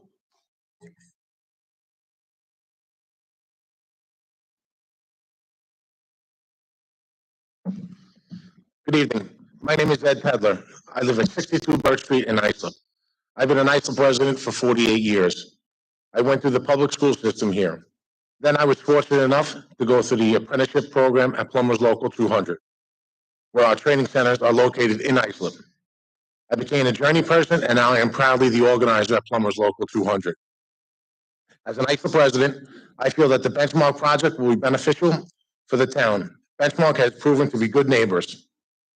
They will be replacing an older industrial-style building that is in disrepair with a brand-new residential building, creating good-paying construction jobs, which is the backbone of our economy. We all buy locally, buying breakfast, lunch, gifts, etc. Benchmark will also be hiring local people, local jobs for local people, not hiring from out of the state.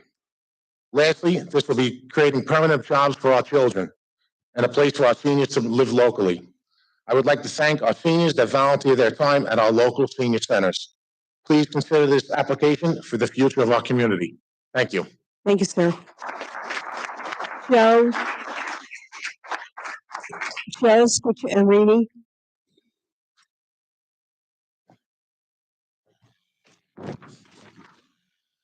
Good evening, Madam Supervisor and council members. My name is Joe Scucciarini. I am the business agent for Plumbers Local 200. I represent 1,100 hardworking members and their families, approximately 385 of which live right here in the town of Islip.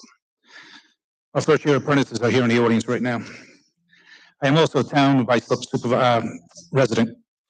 I reside at 147 Bishop Lane, Holbrook, New York, 11741. I, as well as our members, are in favor of the zoning change to the property at 117 East Main Street, East Islip. Plumbers Local 200 contractors and our hard-working members have worked on 4 of the Benchmark assisted livings in the past 5 years. This project will create much-needed jobs for the community. This project would also create new assisted living facility for our seniors to stay close to their loved ones, close to their houses of worship and their doctors. The project will infuse many money into the local economy. There are the effects of local job creations and financial investments will support local businesses. This project would create construction jobs for our members who will be paid a decent salary, receive health care and pensions, all of which is necessary to be able to live on Long Island. Benchmark builds first-in-class assisted living projects. Please take into consideration for this much-needed project for the residents of the town of Islip and our members. Thank you for allowing me the opportunity to speak tonight. Thank you. Next speaker, Sterling Harris.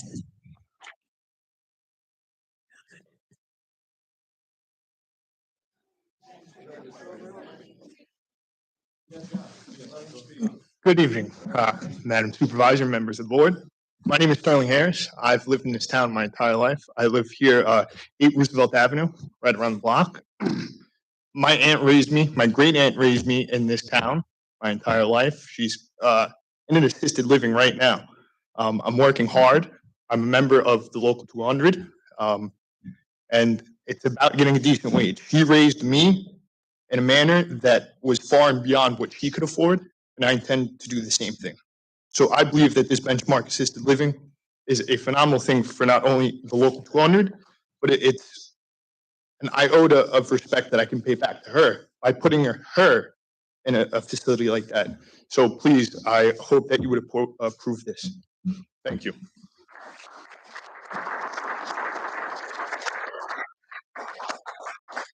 Brian Meister.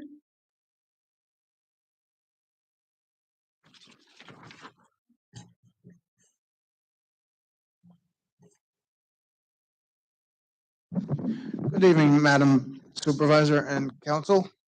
I'm here today as a special needs athlete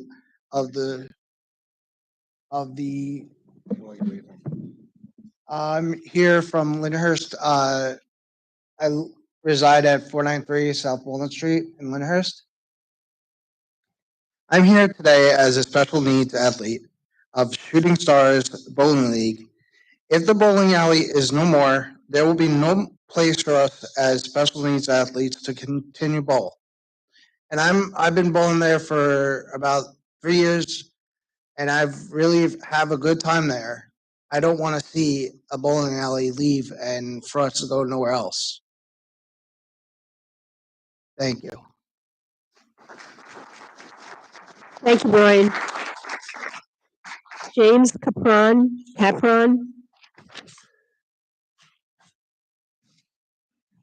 Good evening.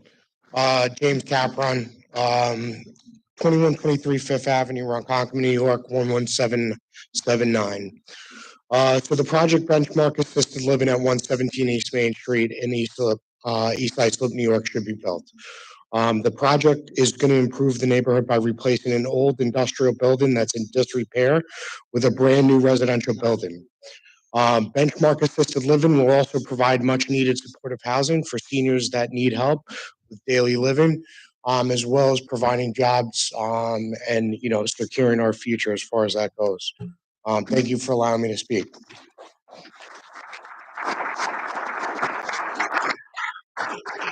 Lara Barra.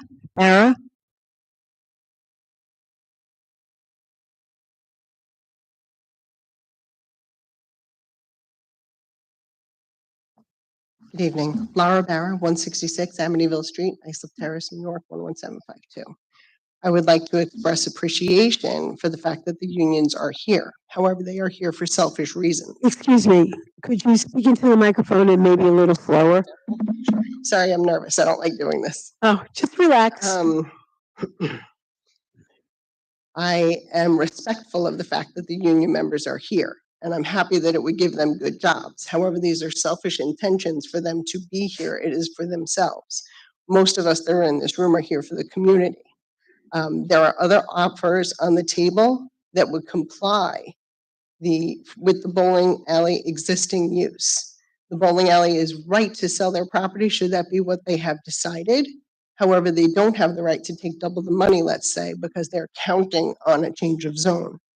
Added stress, I'm just gonna go through some points now, because I know I'm gonna run on time. Added stress to our volunteer fire department and EMS. The northern portion of this building, as reconfigured, is landlocked. How is a fire truck going to get to them? It is a severe concern of mine, as my children are volunteer firemen. Parking and added traffic, it is impossible, that has been covered. The traffic study was done before the burger place opened, for one thing, and there are currently 2 curb cuts onto Greenwood. Please take a look at his actual site plan. Property values, as a realtor, Greenwood property values are going to plummet, especially during demolition and reconstruction timeframes for those families. Town of Islip has lovely parks and beaches and outdoor entertainment, sorry, but for the most part has nothing for inclement weather. What can our seniors, students, and families do in the town from October till April? You could partner with an investor and turn that location into a revenue-generating operation. Tax abatement, completely inappropriate. This is a money-generating operation. $8,000 a month. The website for Benchmark talks about companions, 2-bedroom apartments, 1-bedroom apartments, and a studio. Companions will need parking as well. Their employees will need parking. There will be increase in ambulances and traffic caused from rides to, say, dialysis, rides to your doctors, rides everywhere that they're going to need to go. So it's a little insincere to say that there's no added traffic. They mentioned having a restaurant-style, dining facility. Will it comply with all Town of Islip code for restaurants? They mentioned cleaning and laundry services. Will it comply with all rules and regulations the town would require of a laundromat? Benchmark says it will create approximately 100 jobs and help infuse money into local businesses. From what we've been told, this is a self-contained environment. They won't be using our salons. They won't be going out for dinner. What benefit to the community does this actually provide? Sorry. They also state that they partnered with the Chamber of Commerce and they have not come to a meeting. I understand, thank you. I also, one final point, please check the residency of your current situation. Brightview in Sayville is at 80%. There is the Bristol in Bayshore. I believe you had something planned for Montfort on Saxon Avenue as well. We don't need this facility. No one is asking. Thank you, Lara. For this facility. Thank you.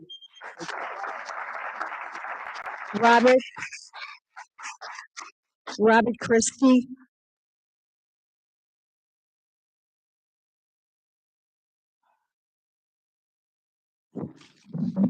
How we doing, board? My name is Robert Christie. I live on 29 Greenwood Avenue, where this is proposed. Nobody came to my door, knocking on my door, saying anything about the traffic or anything else. I've heard about the meetings that you guys were having. This is the only one I was told that we could speak. So that's why I'm here today. I just see the traffic already on Greenwood Avenue because I live there. It's crazy, like the old gentleman said over there. If you want to get off Greenwood Avenue to be a left on the main street, it's ridiculous because of the post office and basically the bowling alley too. But, you know, when it's all quiet, you know, at night, but I think this proposal of rezoning this area, they're saying, yes, it's going to have residents. People go visit their family members. So you got parking for that too. You know, you got to go visit your mother or father, your aunt, your uncle. That's going to cause traffic. Ambulances come down, God forbid somebody gets hurt or whatever. I just believe that it's going to cause a lot of traffic in that area. And already we have problems on that street because I live there. Thank you very much. Thank you, Robert. Charles Fiermont.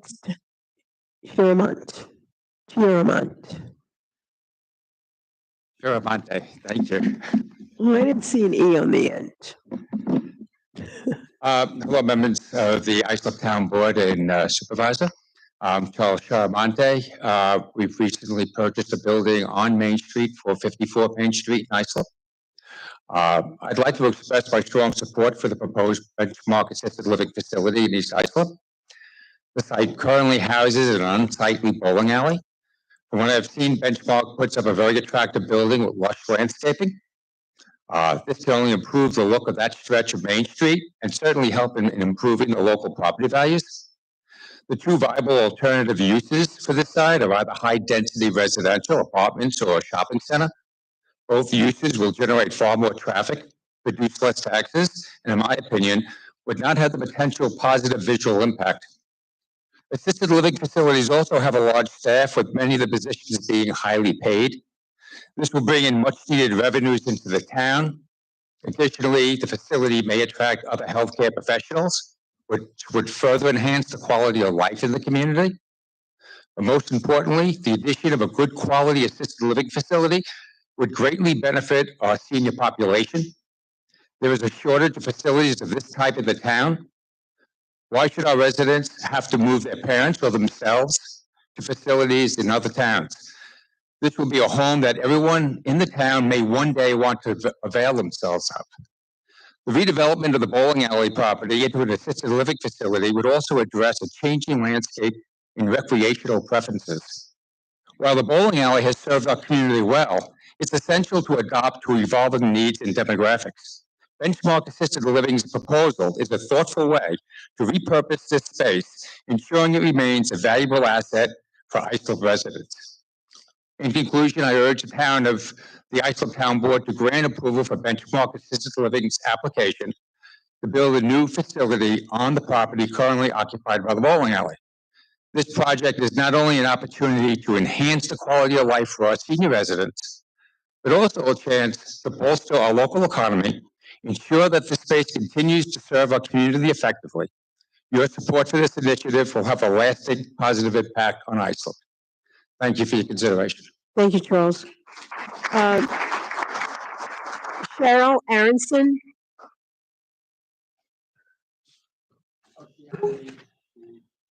Okay. Kevin Lyons.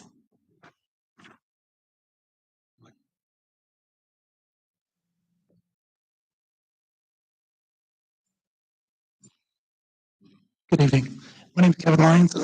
Excuse me. I live at 33 Greenwood Avenue. And this new project would actually touch my property. Kind of behind my property, but it does butt up against my property. So are you the property to the north? Yeah, we would be north of where it is. On the Kind of goes same, behind the house next door to me, which is where that gentleman lives. And then there's like woods, and it comes through the woods and touches my property. My wife and I have concerns. We continue to have concerns about traffic. I know they did the traffic study. My wife and I have a letter that we had written to you, Madam Supervisor, over the summer, because there have been, in recent memory that I can remember, 5 accidents on the corner of Greenwood Avenue and Union Boulevard. Houses have been hit by cars. Cars have been on lawns. There was a car that was on its side in the middle of Union Boulevard. I don't know what happened, if that was even taken into account with the traffic study. And if you take that into account with the fact that everyone else is talking about Main Street, which is the other end of the block, it really is a tough little space there between Union Boulevard and Main Street. People also park illegally all the time on the corner of Main Street, right at the corner, which causes a problem. And you can't see, or you can't get by. There's a car on either side, and you're trying to get down the narrow pass, and everyone drives a big truck or an SUV. So there's no room to pass, and there's people crossing the road from the post office. It's a dangerous situation.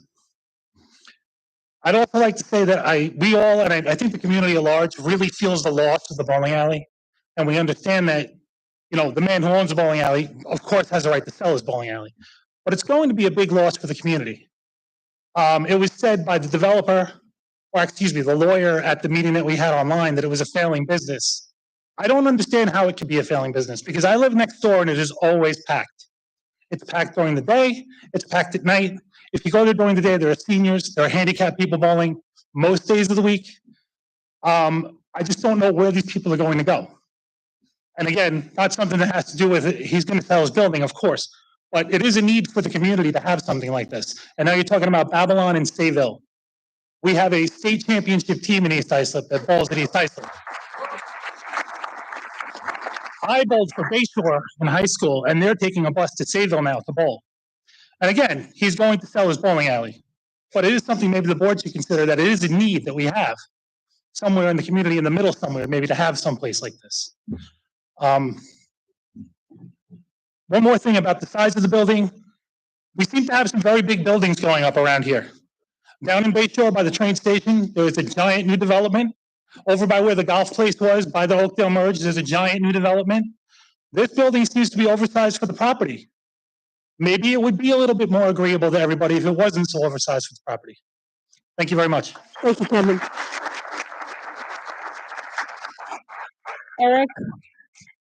Eric Laguna or Laguno? Hello, members of the board. My name is Eric Laguno, and I'm resident of Islip Town since 21 years ago. I'm resident now on 283 Rockaway, Islip Terrace. I'm speaking today in support of the request zoning change for this proposed Soma assisted living facility. As a resident of Union Construction working, this is a really important project for our town. This facility has been built across Long Island over the years and constantly have used local union members. This means good pay, local jobs, and our residents as well as good option to elderly residents to remain here on Long Island. The increased tax revenue of the town not only comes from the taxes the facility will pay once constructed, but also from the increased spending from the construction workers like myself who can afford my own house, go to the local restaurants and raise a family here in Islip. We are residents that help drive the local economy, and without projects like this, we're forced to leave, and I don't want to do that. For these reasons and many more, I hope you will approve this important zone change. Thank you for the time to let me speak tonight.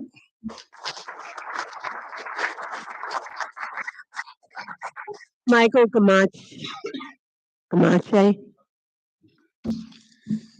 Good evening, members of the board. I appreciate the chance to speak in support of the zone change application before you for a Sunrise Assisted Living Facility.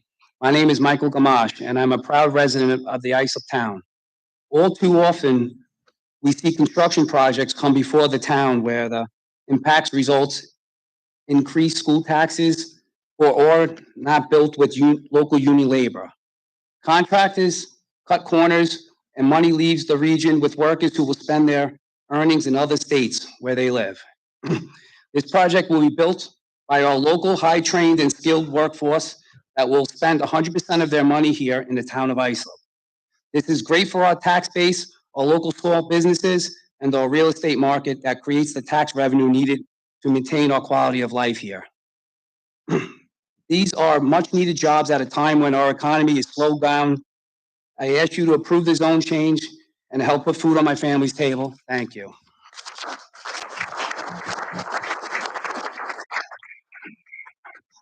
Judy Fisher.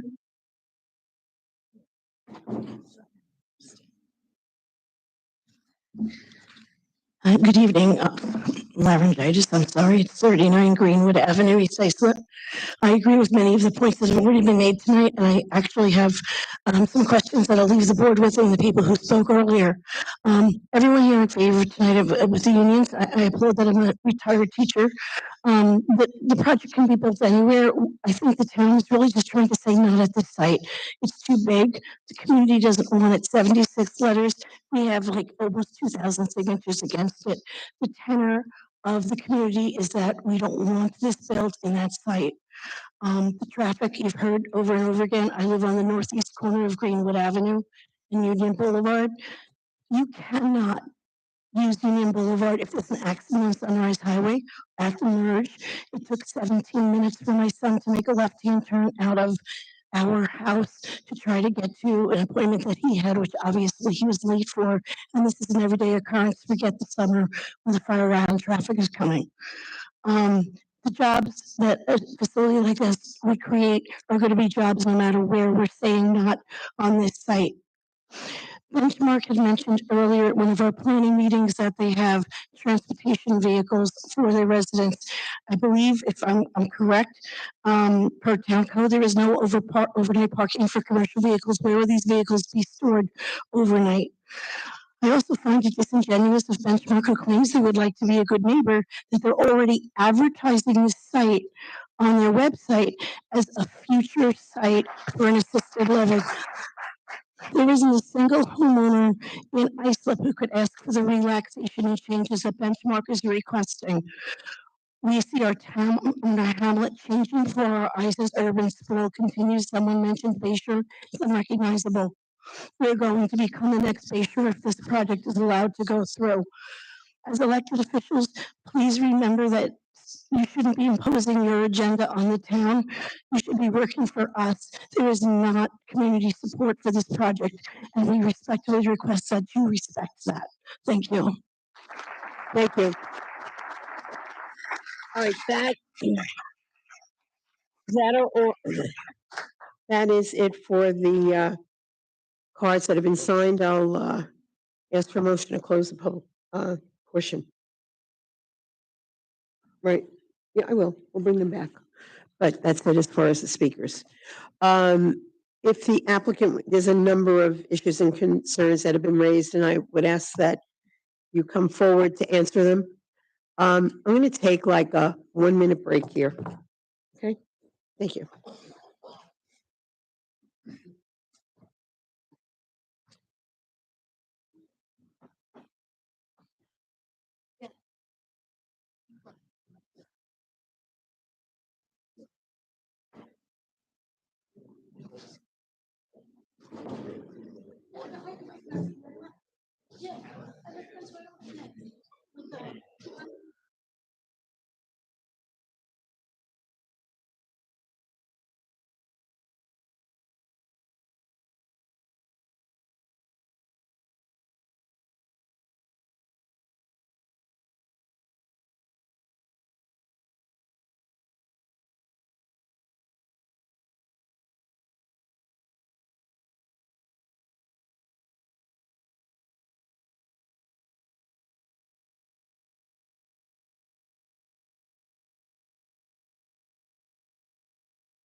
Okay. Thank you, everyone. Mr. McCarthy?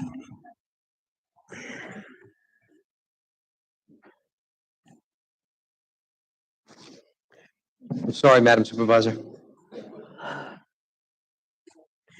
Okay, who wants to begin? I'll start. Some of the questions that were raised sort of conflicted with some of the information you put on the record. And the first being that you said the site was 4.3 acres, and someone came up, I think it was the lady from the Chamber of Commerce, and said it was 2.6 acres. So which is it? Without equivocation, She said 2.6. And someone else said 3, but she did say 2.6. Go ahead. And please, just to remind everybody, shouting out from the audience just doesn't work. When someone's up there speaking, everyone had their turn to come and speak, and we listened. And now the applicant has an opportunity to answer some of the questions and concerns, but please no shouting out. Go ahead. Thank you. Thank you, Mrs. Carpenter. So the property, without equivocation, is 4.3 acres. We provided you a survey, copies of the deeds, and I believe your own planning department will verify. Now, the confusion could be many times if a citizen utilizes the town website to access global information system information, GIS information, the property comprises more than one tax map lot. It's many, many tax map lots. So what you have to do is take all those tax map lots and add them together, which, by the way, Madam Supervisor, dovetails into a point I was trying to raise regarding the homes on Champlain. If you look at the odd configuration of the property and how some of those holdings are zoned residential, those buffer areas are going to remain, and the bowling alley property is now right on that easterly property line. We're going to have an opportunity to move the building off the property line. So for anybody that's on Champlain, that's going to be a substantial improvement to move the building off the property line. But I think the mistake in understanding the size of the property probably lies in the multiple tax map lots that comprise the entire assemblage.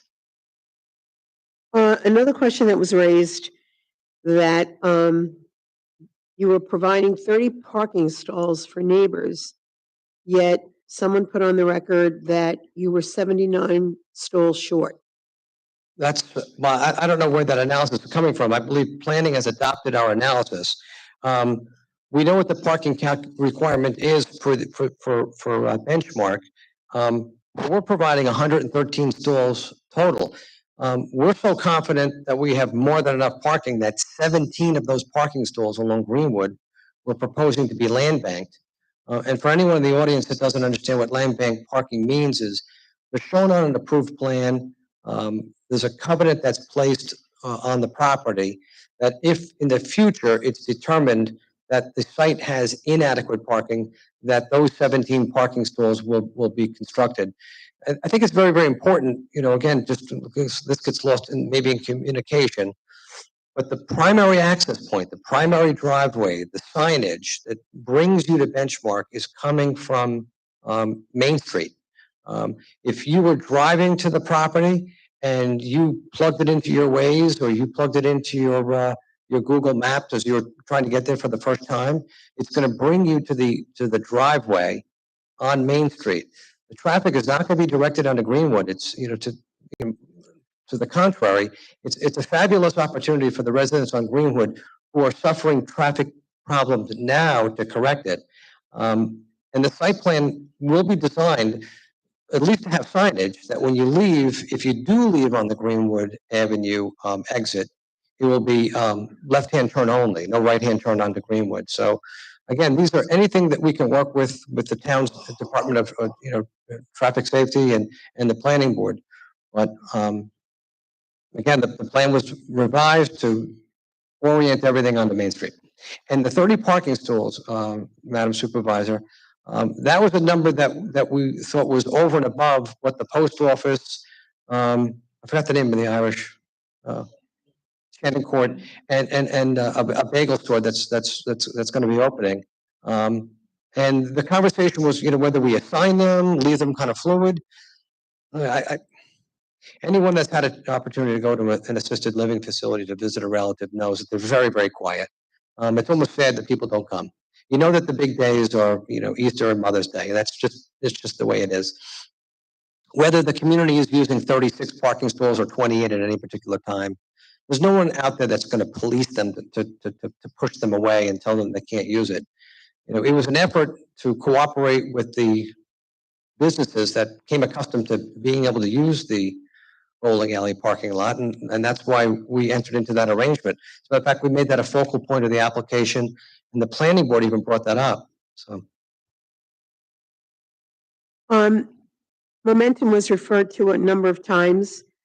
And you did delineate the difference between a subacute care facility that Momentum is and an assisted living.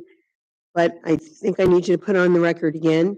I'm They happy said to. it was a 24-hour operation. Is yours going to be such? I know Momentum does,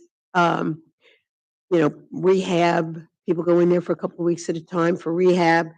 And also the comment was made by someone who lives behind Momentum, garbage trucks all hours of the day. So Speak to some of those. Thank you for giving me that opportunity to speak to it. Again, I can't underscore enough how different an assisted living facility is from a skilled nursing care. For the life of me, I don't know what goes on at Momentum, that there might be activity there after hours.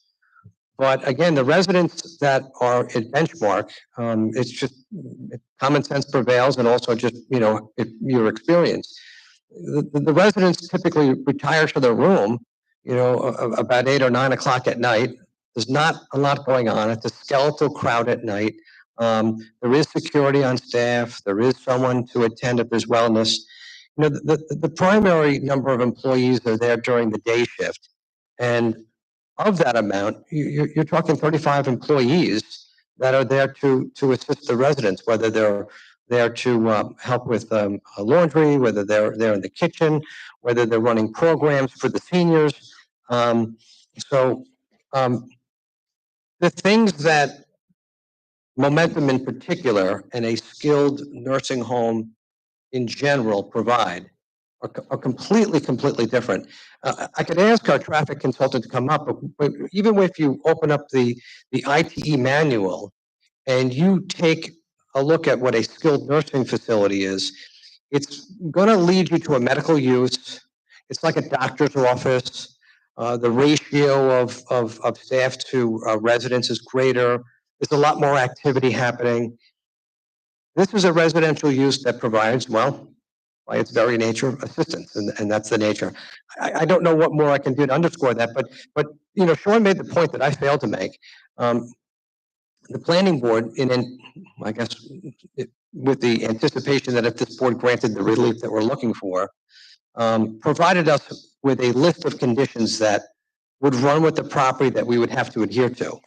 And many of the things that the neighbors were speaking about as it relates to noise, trash, noxious use, loitering, all of those items have been carefully thought through. And they're in a proposed declaration, and I can represent on behalf of the client that they're all acceptable. We would sign that, and we would record that against the property. And I think that gives added assurance to the community that Benchmark will do what it's indicating that it will do. There was comment made, well, a couple relating to the businesses, that a facility like this would enhance the downtown businesses, the restaurants, et cetera. And yet someone made the statement that it's so self-contained and everything is there. The employees are going to stay there. They're not going to be out, getting lunch or dinner or using any of the services, the hair salon, the nail place, whatever. How do you respond to that? And also too, that, and I don't remember hearing you say it, but it was questioned as far as you represented that you had, worked or supported the chamber or something, and that wasn't the case. I think I heard that, but. Well, I didn't indicate the chamber. Eric Gardner and I early on did reach out to the then director of the Chamber of Commerce, the leader, whose name escapes me. Gary. Gary, thank you. And we did meet with him. We did speak with him. It never really went any further. We made a determination to send a letter out to the community, Madam Supervisor, which culminated in the Zoom meeting that we had in February of 2022. It was a very well-attended meeting. We had our young assistant take notes, and in response to that, we provided some of that information back to planning, let them know that we did it, and then we met and we tinkered with the plan. When I say it was a renovation of the plan, it was a substantial renovation of the plan. The original plan had its primary access and its front door facing Greenwood. We got the memo loud and clear that the primary access point had to come off of Main Street. which is why you have the plan that you see today. It's a vast improvement and vast landscaping. So that's the genesis of that outreach. But David Wortman is an environmental consultant, and he also provided an economic analysis. The response that it's a self-contained facility is very true in large measure. Most of the residents that are there are having their meals 3 times a day, at Benchmark. But you have employees, you have visitors. There's, I hate to use the expression, but I can't think of another way to describe it, a trickle-down effect. It's an ancillary effect as to how it helps the community. And those are real and impactful things that, quite frankly, I would respectfully submit aren't happening now. And with respect to traffic, and because I know that's coming up, we keep coming back to it. Every traffic impact analysis that this board, that this town, that the planning department has ever seen, as it relates to assisted living, is going to tell you time and again that they are not impact generators. They're little economic engines. They're great tax generators, but they're self-contained. Most of the people that live there don't drive.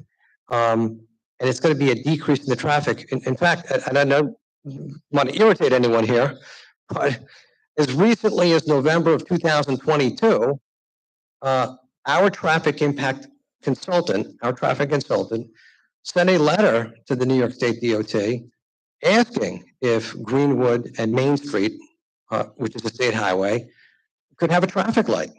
DOT indicated that there's not enough traffic to warrant it.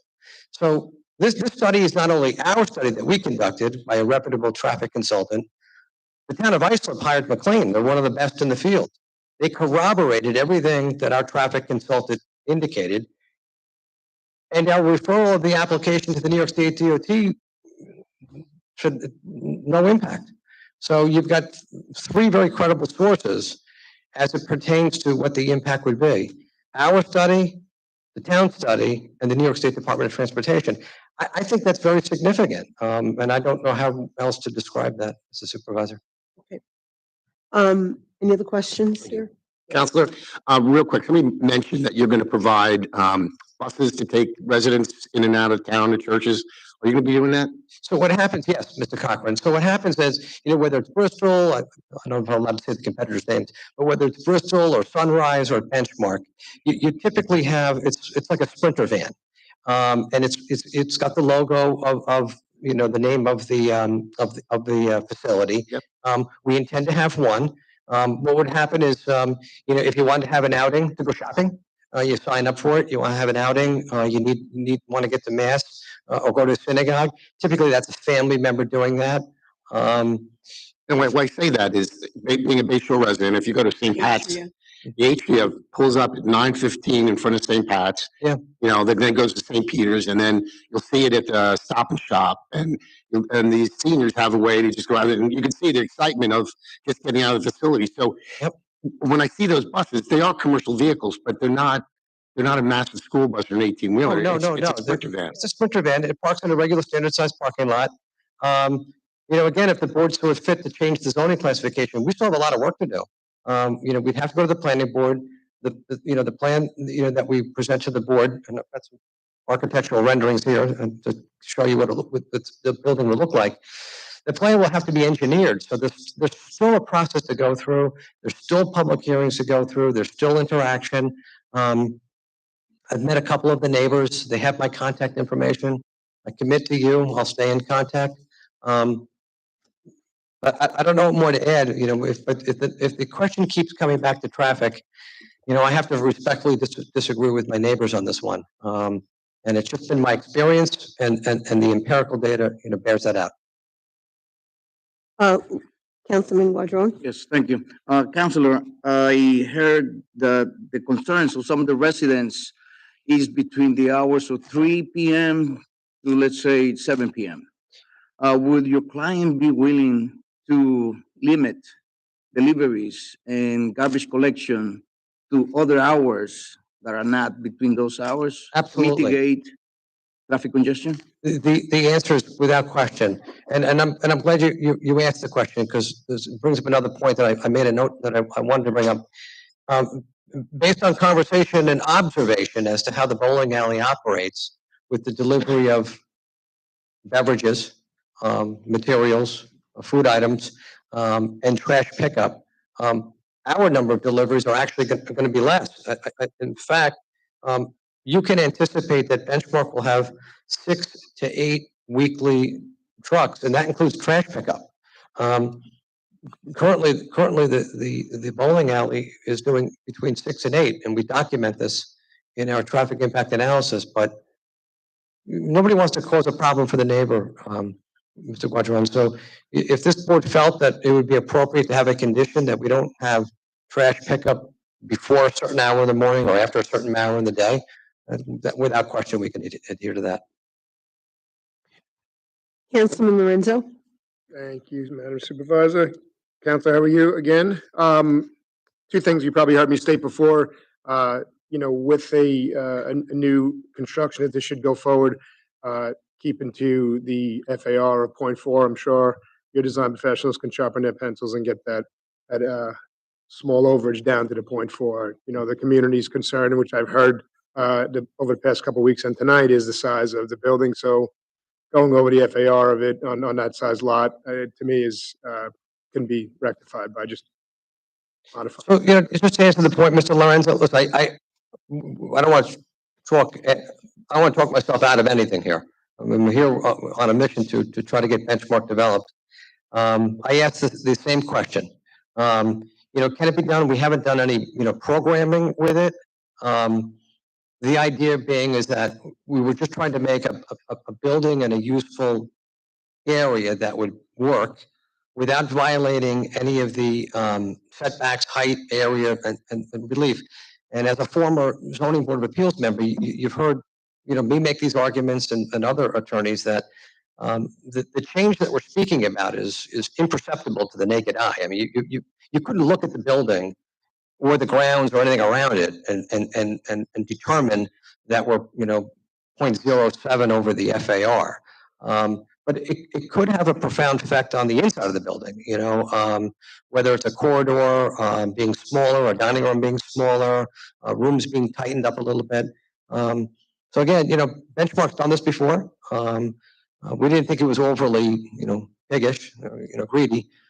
But if Mr. Lorenzo says that the only way we have his vote is to make that building comply, then we're going to make the building comply. So. My second statement is in the operation restrictions number 4. They speak of dumpster access and deliveries and garbage that it should not come before 8 a.m.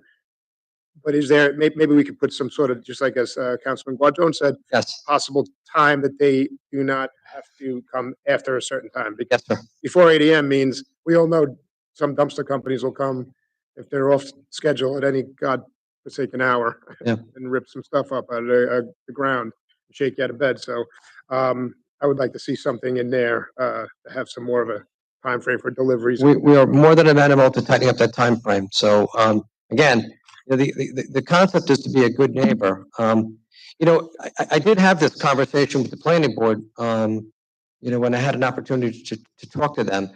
What happens with Benchmark, if they're allowed to come in, it's also a good community resource. And the elderly people that live there, they want to interact with the community. There's a number of different, ways that Benchmark interacts with the neighbors and with the neighboring community, from volunteerism to mentoring to, interacting with the high school and getting some of the students over to interact. So, I mean, they really do try very hard to integrate themselves into the community. And I think it's very poignant that the planning board, when they voted on this last week, I was pleasantly surprised that each planning board member, every single one of them, took a moment to talk about the project and how they felt it was going to be an upgrade to the community. It was an upzoning. Every single person. And they all had something a little bit different to say about it. And they were unanimous in their recommendation to this board. I know they acted in an advisory capacity, but I hope you take their advice. I have a question now because Certainly. it's the second time the word's been used, one by our planning professional here in the town and now by you. And, we sit in these meetings every month, so we understand the term upzoning. But there are people here who have never been to a meeting like this. Oh. They don't understand what that means. Counselor, could you explain it to them? Sure. You're moving from a Business. less restrictive zone to a more restrictive zone. Correct. And explain it in terms of proposed uses. In other words, in B3, you could have a grocery store, a strip mall. So that is the zoning that's permitted under the code in B3. When you upzone to, I think, was this R3? No, we're looking for the residency. RC. Yeah. You upzone, meaning you're going from a less restrictive zone to a more restrictive zone. Your opportunity to do things under the zoning code are incredibly reduced. So That's the untechnical definition of upzoning. and thank you, because sometimes we tend to get a little bit too technical here. You forget that I'm speaking to you, and I realize I'm speaking to the community as well. In the world of land use and zoning, if you were, and I tell this to my children, if you were playing SimCity and you were, setting up your town, the anomaly here is the business zone of this very large piece of property. This is the oddball. So this board and the community has an opportunity to kind of bring it back to where it would be more fitting. When we talk about zoning, and I want to go from a residential classification, which is more restrictive, and bring it to a business classification, that's called a down zoning. Typically, town boards are very concerned with down zoning because you're taking a more benign use, a more compatible use that's harmonious with your neighborhood, and you're injecting a commercial use to it. This is what happened when the approval came for the bowling alley, but it was at a time when, East Islip wasn't as, popular as it is today. The bowling alley's made a decision to leave, so when you move in the direction of bringing it back to a residential classification, back to a classification that's more compatible with the pattern of development, we call that in the world of land use and zoning, it's called an upzoning, meaning you're moving it in the correct direction. Sean indicated and the planning board indicated, you call it a transitional zone. But what can happen in this residential zone? In the residential zone, you want to make sure that we're not going to turn it into a high density residential development. The reason why we don't want that is because we're worried about traffic and trip generations, because when you live in the apartments, most of the people have cars. So that was one of the concerns. When you talk about upzoning and returning it back to a residential classification, you want to make sure that some of the other things that you can do in the residency zone, don't get out of whack. What you don't want to happen is you don't want to see Benchmark Assisted Living Facility becoming a skilled nursing care. You don't want to see it becoming like Momentum. So you put those restrictions in place. But to answer your question, Mr. O'Connor, regarding the uses that we can do as a matter of right, all you got to do is look at the code and talk about those uses as a matter of right, and then those uses, Mr. Lorenzo, as a former zoning board member, that you can perform with a use permit, meaning if I establish some criteria, and it's lengthy. Sean indicated that this business zone that we're in right now is very, very permissive. It's the most permissive business zone that the town of Islip has. Gasoline service station, medical office, lumber yard, fast food, McDonald's. McDonald's could come in and make an application, Burger King. And in the absence of a rezoning of the property, you'd have a very difficult time denying the application. So, those are the things.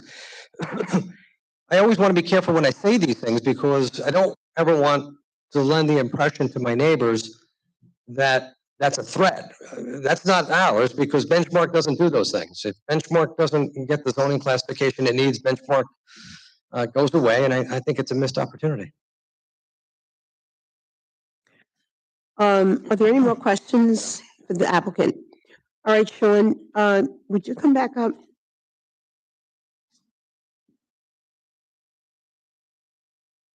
A comment was made about there are other offers on the table, or there are other viable uses for the property.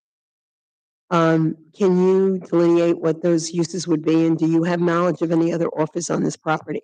So I can answer the second one very quickly. No, I'm not aware of any. I think this application was filed last year, so Mhm. we never entertained any other inquiries on this property prior to Benchmark making this application. The Business 3 district, there's an exhaustive list of uses. Like I said, Mr. McCarthy's correct. It's one of the most permissive business districts in the town. Again, you can have office use, medical office uses. You can have strip centers. You can have daycare. You can have schools. You can have fast food restaurants, regular restaurants, gas stations. You could have a lumberyard. You could have a car dealership. You could have a car wash. All these relatively traffic intense uses and also noisier uses. So generally speaking, the department does not recommend putting the Business 3 zoning district in an area like this because they tend to be obnoxious to other residential uses. And sometimes you have limited means of mitigating those specific impacts. So, if we were starting from scratch, I would tell you as the representative of this department, we would discourage Business 3 zoning here. We wouldn't feel it's an appropriate zoning category for this specific property. However, if someone were to come forward, if the zoning is not changed and become more restrictive, if someone were to come forward with an application for a fast food or gas station or some other use that is permitted, and the community came out, really totally against it, and the board denied it, would we not put ourselves in a position where there'd be a lawsuit? It It has happened. It has happened. We have lost lawsuits, specifically when the zoning's already in place. The zoning is the best. That I think is key, because the zoning's already in place, because it preceded me, but I know that, and probably Councilman Cochran was here for it, when a quick check was proposed for Bayport, and the community was adamantly opposed to it, and it was denied. But it was, as of right, they filed an Article 78, and they won. But in the interim, Quick Check flipped the property, and instead of a Quick Check, there's a 7-Eleven there now. Right. So it does happen. Are there any questions or comments for Sean at this point? No? All right. Okay, I think we have satisfied all of the comments and questions that were raised, and I will ask for a I motion. make a motion to close the hearing, accept the negative deck and approve the mod. I have a motion. Do I have a second? Motion by Councilman Cochran, second by Councilman Lorenzo. All those in favor? Opposed? It is approved. Okay, Make a motion to adjourn. motion to adjourn.